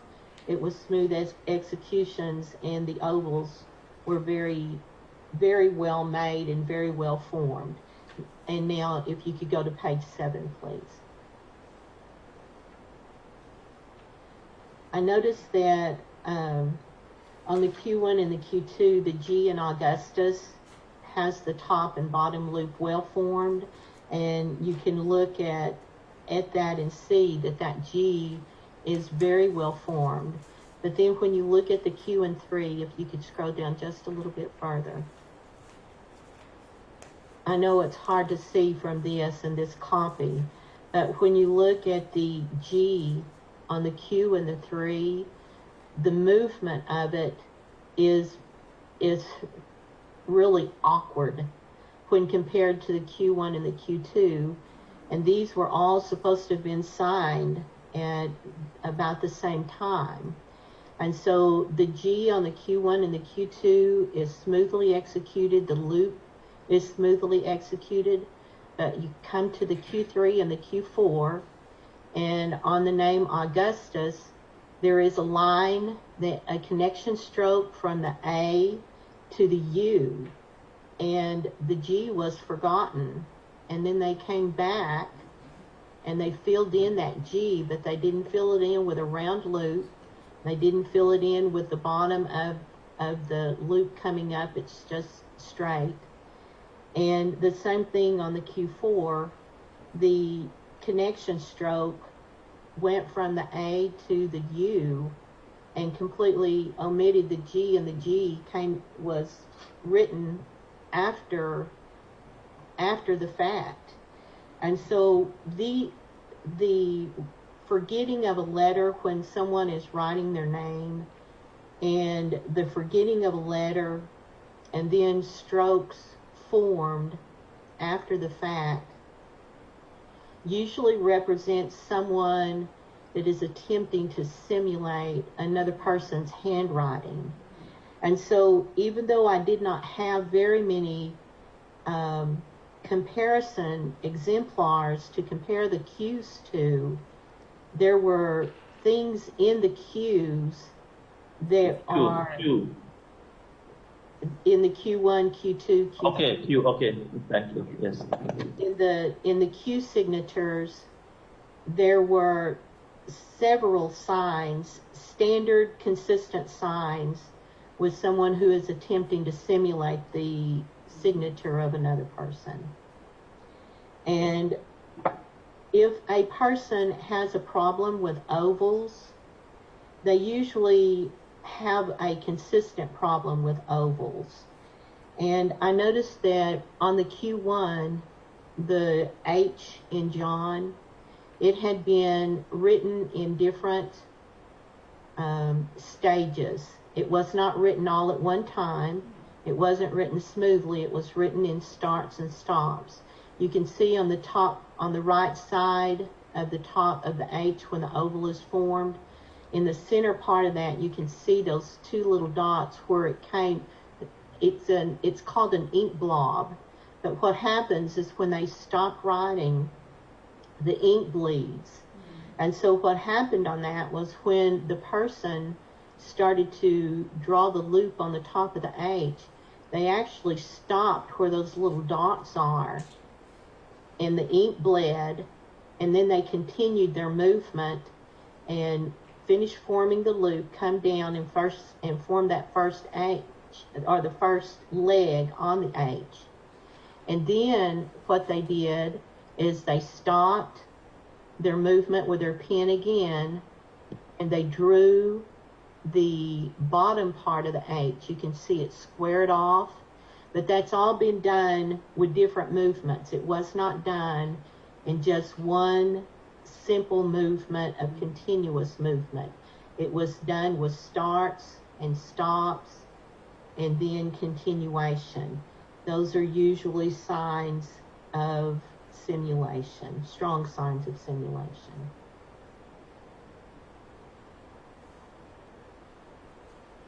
With Mr. Dewar's handwriting, So where have you gone? You have gone now to page 8? It was scrolled down to You wish to go to 8 now? Well, I'd like to finish with page 7. Okay, please go back. There were some other things that I wanted to show on the Q1 and the Q2. Another thing that was very strange with the Q1 and the Q2 was, see how well formed the G is on Augustus? It is formed, the upper loop is formed, the lower loop is formed, and it's a large loop, it isn't small. But when the G is formed on Virgil, again, we see they leave out the loop, and they have to come in after they've written the name Virgil. They come back and they form that loop on the top of the G as a completely separate loop after the name Virgil was written. That was all done after the fact. They came back, touched up the signature. On the Alexander, on the Q1, it appears when they did the X that they were attempting to make the X look like the X in Alexander, the way the purported exemplar was, and they made an error in it. And rather than try to touch it up, they just kind of left it. It looks like an N instead of an X. On the Q2, they did a better job. They were able to make that left hand and then the right hand to meet in the center like a kiss. It's like the X meets in the center like a kiss. And they were able to do that. But on the Q1, they were not able to do that. They messed it up, but rather than try to correct it, they just left it where they actually got it better on the Q2. But the G's are still messed up. The ovals on the G's was written after the fact. They came back and drew that circle over the G's after they were written, which are all signs of simulation. On the Q3 and the Q4, you can see in the Augustus again, that connection stroke from the A to the U, it looks like it's been added. You can see where they've started and they've stopped, and they made that and then they left out the G and they came back and they wrote that G. It's just, from a document examiner's looking at this, it's just they were attempting to make it look right and they could not get it exactly right. And you see that on the connection stroke from the A that went straight to the U after the G, not before, and then they formed that loop on the G afterwards. Scroll down just a little bit, please, so we can see the K document. Okay, there is the K1. There is the purported signature of Mr. Virgil and how he made the X, how he formed the G's. And we can see that there is a little bit of decline that is starting to happen. There is a little bit of, you can begin to see a little bit of shakiness that is happening in his writing. But you can also see that he is still has a very high skill level in writing. But by the time we see the question signatures in 1969, there are the signatures have digressed, but not only digressed, there are many touch-ups, many starts and stops in the writing of the signatures, which brings the question signatures into suspicion that they are not genuine. Please, now to page 8, please. On Mr. Dewar's, what I noticed with these questioned signatures, first of all, was they have a look of being written in cursive, but when you actually look at the way they're written, it's, there's the connection strokes is missing. They are more, some of them have the look of a cursive like the A and the G, but then looking at the R and the N and the O and the N, they're all separate like they've been printed. The D has a little, at the bottom of the D, it has a little movement at the bottom of the first stroke. That movement moves up and then it moves back down and then it makes the oval and comes around and there's a loop in the top of it. And then when you look at the rest of it, there are also, it has more of a printed look than it actually does a written look. And scroll down, please. When the, oh wow, it's really hard to see these. I wish you had a better copy of this. But you can tell on the C2 and the C2A and the C2B, you can actually see the difference in the formation of those D's. If Mr. Dewars had written the two question signatures, it means that he would have had to have changed his writing habit. He does not have, at the bottom of the D, he doesn't have that little up and down movement that is seen on the question documents. And he doesn't have the loop. He comes straight down, he moves up, and he moves over to the left, but he does not make a loop on the top of his D's. And so it would be easier for me to make the question signature D than it would be for me to make the D that Mr. Dewars used or in the purported comparison signatures of Mr. Dewars. But you're looking at a complete change in handwriting habit, handwriting traits. And I don't know how old Mr. Dewars was at this time, but most of the time, by the time people reach their adulthood, they have a certain way, and you can look at all of those signatures, the known signatures of his, and see how they were formed. And yet, all of a sudden, we come to those two question signatures, and they're just different. A layperson can see that those signatures are different. Are there similarities? there absolutely are similarities, but those D's have a completely difference in writing habit. And so in the formation of the opinion, as I am balancing these different things, I would say that it would be very unusual that a person would completely change the way that they formed the D in their name to a different type of D. And so what happens when a person is attempting to simulate another person's handwriting is they cannot completely control their brain, their muscles, and their nerves. And so what happens, even in simulation, they will revert back without sometimes even realizing it. They will revert back to their own habit. And as a document examiner, I think that is what happened in this on the Q3 and Q4A compared to these C documents, was that in the attempt to simulate Mr. Doer's signature, they actually deviated back to their own handwriting habit when they formed the D. Okay, page 9, please. These are still more of the signatures, and you can see that all of those D's, they look kind of like a capital O more than they do a D. But they are completely formed differently than what the D's are on the question signatures.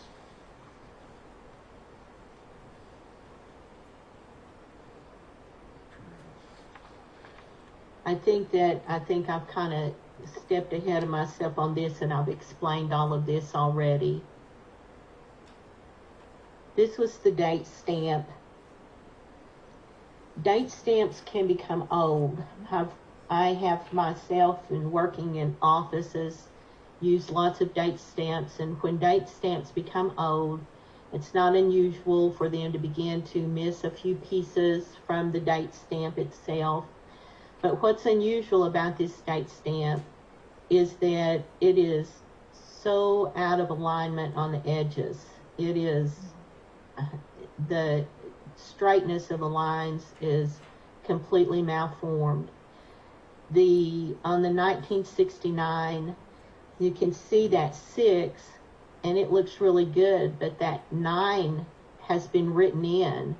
It doesn't, that is not a preformed 9 on a date stamp. Someone has written that 9 in. The 3, you can tell on the February 3, you can tell the 3 is not complete, and they've went in, and it's bigger. See the size of it?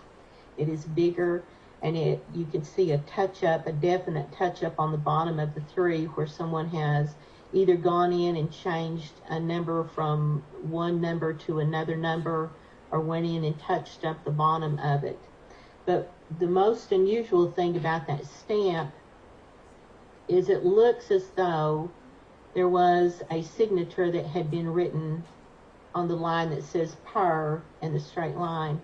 It looks like that there was a signature that was written there that has either been bleached out or whited out in some way.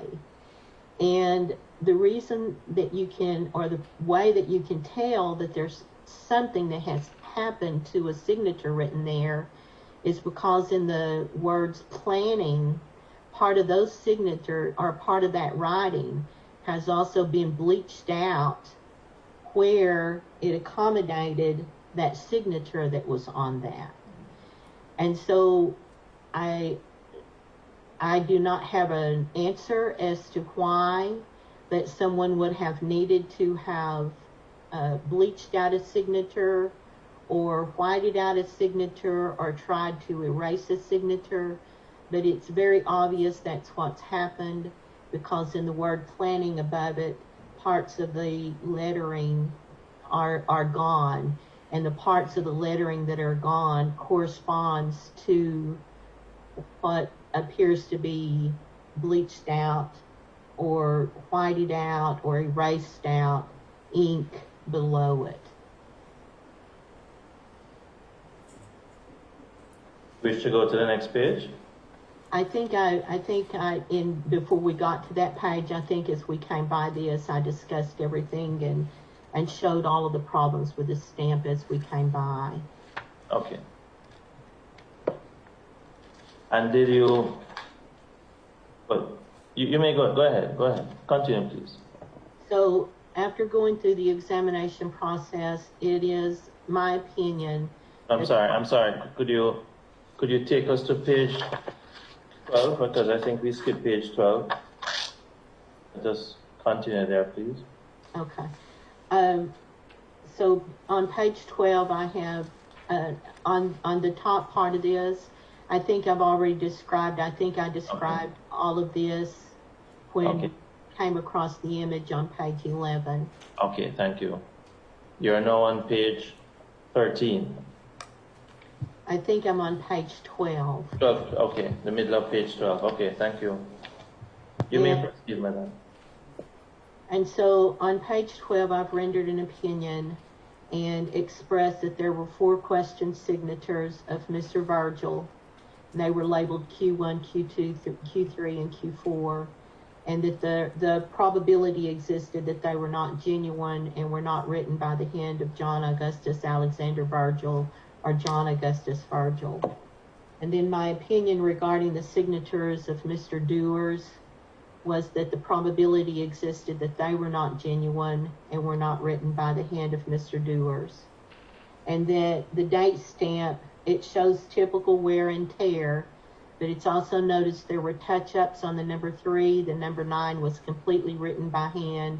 There was an area that looked like some type of bleaching or erasing had happened, and that, you know, I don't have a reason for that, but those were the things regarding the date stamp and the things that I found in the date stamp that seemed to be odd or out of normal.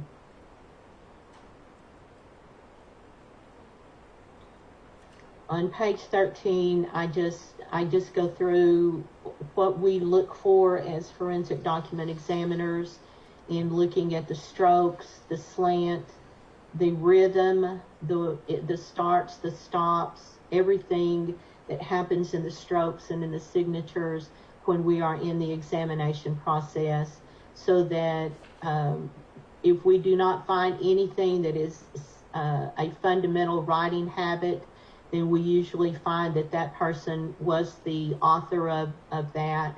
But in this case, I could not do that with the signatures of Mr. Virgil and Mr. Dewars, because I found complete differences in writing habit and traits, and therefore that brought the signatures into a non-genuine status with my examination.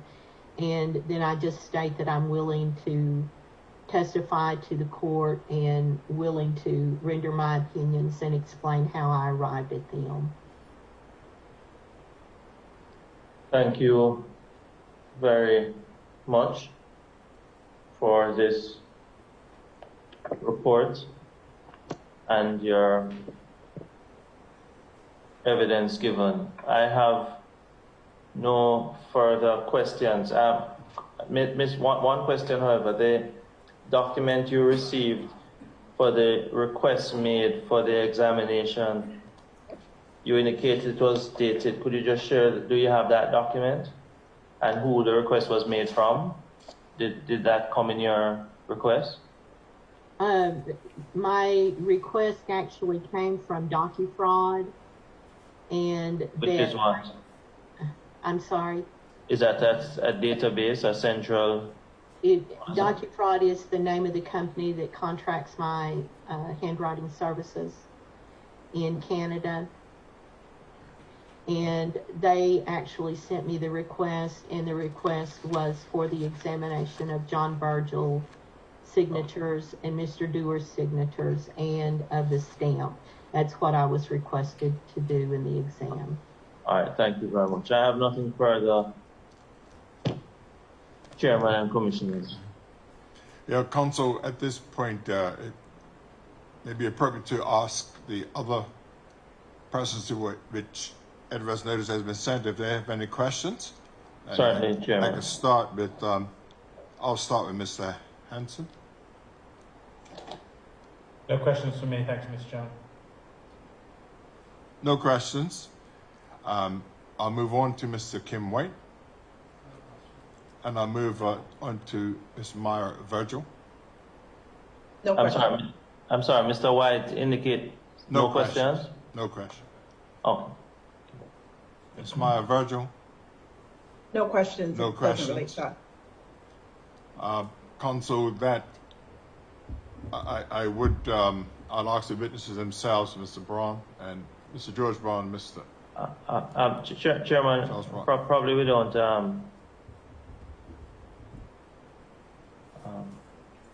well, you may go ahead, Chairman. You may Yeah, go I was ahead. just going to ask if Mr.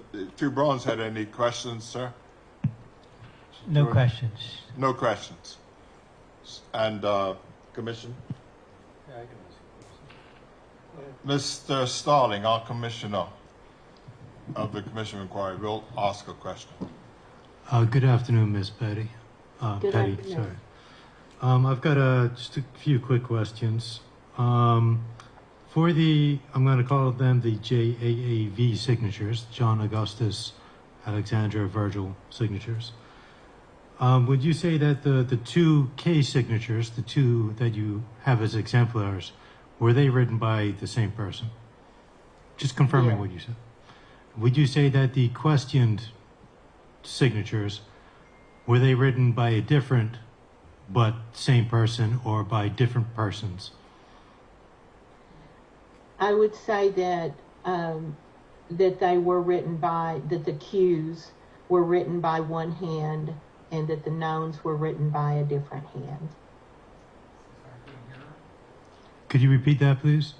Yes, I would say that let me see, because I think I understand what you're saying, so let me see if I can state it more simply and clearer. Sure. I think that the 4 question signatures were written all by the same hand, but it was not the hand of Mr. Virgil, and that the 2 exemplars that were comparison exemplars or known exemplars of Mr. Virgil were also written by one hand, that being, from what I could see, would be considered the hand of Mr. Virgil.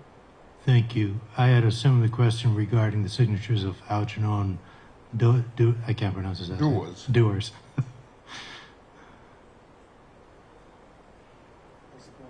Oh, it's the same question, I but think the question signatures of Mr. Doers were written by the same hand, but it was not the same hand that wrote the comparison signatures of Mr. Doers.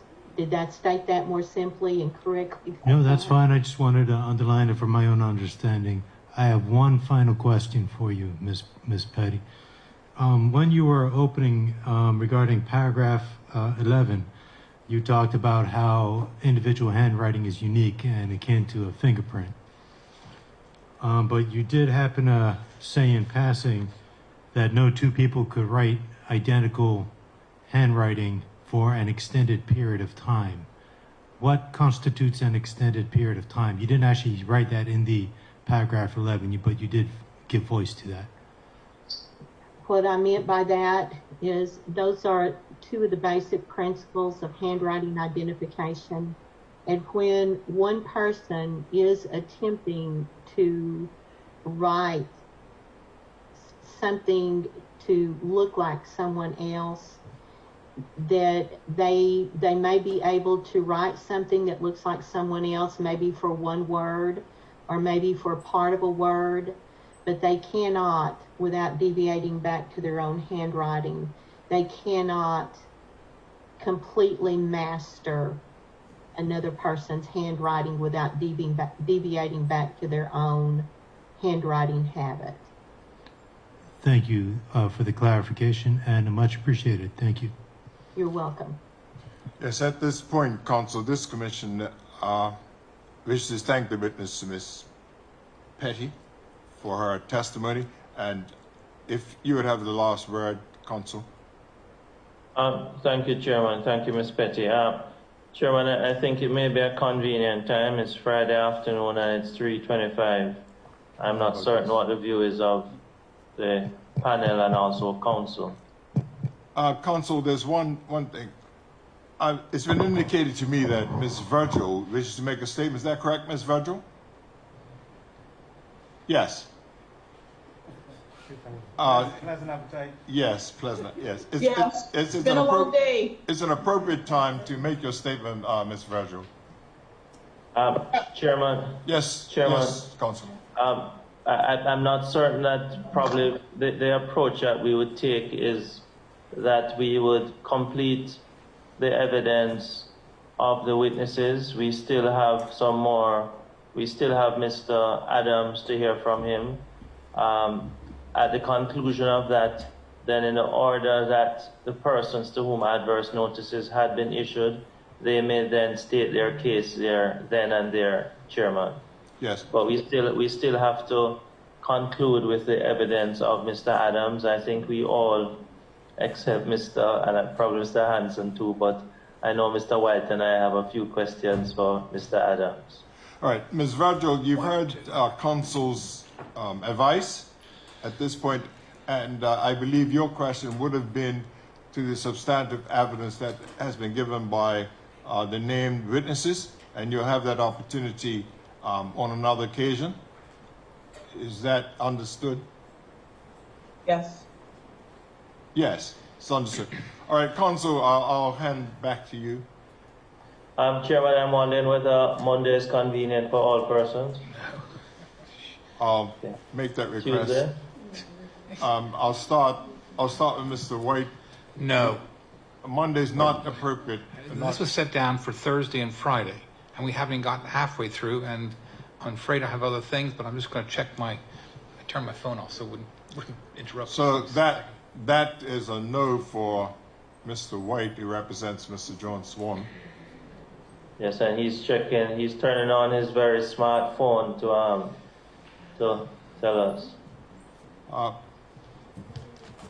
Would the request be made, Mr. White, that you give us that information Hanson later, and or Ms. are you able to Virgil. make If you that just give me a decision? second, sir, the phone is turning on. I can just have a quick look.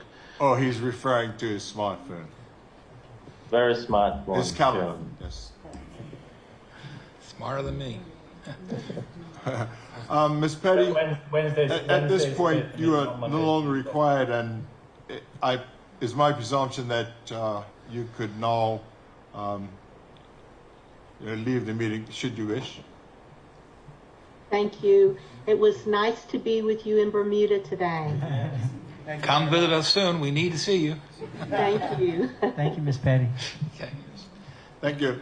Sir, I have a Supreme Court matter on Tuesday, which I have not prepared for because I've been here for 2 days. I will need Monday to prepare for Tuesday. I believe that, and I'll just speak generally, that next week is going to be fraught with obstacles for resumption of these hearings due to, I believe, Good Friday. I believe there's a Wednesday holiday, and with deference and respect to counsel, he has an urgent matter he must attend to.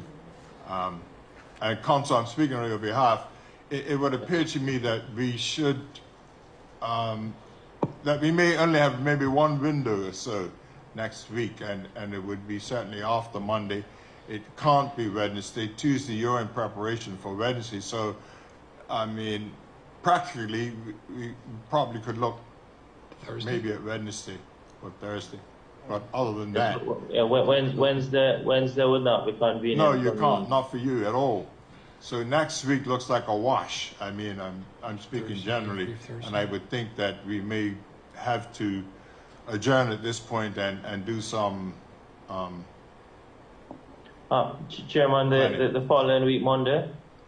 the following week, Monday. I put this to Mr. White and Mr. Hanson and Ms. Virgil. Yeah, the 6th. Sorry, 5th. Sorry, 5th. 5th of. Mr. White is still consulting. Yes. Seems that Mr. Hanson has one of those very smart phones too, so we need to. Excuse I take me, it excuse council me, doesn't have Chair. one. Excuse me, Chair. Can the Secretary make a recommendation that we we would deal with these administrative errors at another time? Well, Respectfully, we have all of them here in one place, Mr. Simons. Please don't let them leave. We have them all here together at the same The time. corral is Let's closed. use the opportunity. Having all the players in the room at the same time is a very rare Monday the 5th, did you say? advantage. Monday the 5th. Monday the 6th seems like a good... Fifth. Fifth. Yeah. Monday the 5th appears to be a possibility, Council. Should we nail that to the wall? Yes. Would that be a whole day? Are we talking about? Because I'm working. I've had to take 2 days. Oh off yes, work. Ms. Virgil, you are Right. working. I understand that. Working. But do you have the capability of appearing by Zoom at all? I mean, from another venue or at all? On No, the so 5th? I'm dodging in and out of work. So are we saying it's a half day? Are you trying to lock a whole day? What's going on? We would be planning a 10 o'clock in the morning start. It would be to continue evidence, especially and questions of Mr. Adams in particular, and some rebuttal, I suppose, evidence from Mr. Braun. But Here at Willowbank, sir? say it again. Here at Willowbank on Monday the 5th? Monday the 5th appears to be the day we're aiming at. No, the venue, sir, here at Willowbank? The venue at this time is, well, we're aiming for this venue, Okay. but you'll be notified at the time. We do have a window of opportunity to negotiate or change. So make it if we could make that a tentative date for Monday the 5th, Ms. Virgil and others will try to, we will contact you from the secretary, but as you can see, there's a bit of wheeling and dealing going on here. Chairman, just to confirm, the 5th of April is not a public holiday in Bermuda? No, Council. Only in the UK. Only in the UK and Jamaica, I believe. And Jamaica, yes. Oh, no. Dear, sorry. God fear in Jamaica. It's Easter Monday. All right. Oh, dear. Ms. Virgil, I understand your discomfort at this point, but further consultation with the Secretariat will give us a confirmation. And the Browns, Chairman, it's And the convenient for the Browns? Mr. George Brown and Mr. Yeah, we'll make it convenient. Yes, the Browns are indicating that they can make it, Council. So at this point, it is Friday, and it's been a long, torturous route, and I suggest that everybody be happy that we're adjourned at this point, unless there's any disagreement. And I just want to thank all the witnesses present, and everybody who contributed to this afternoon's hearing. Thank you very much. Yeah, we're adjourned for Monday the 5th. All rise.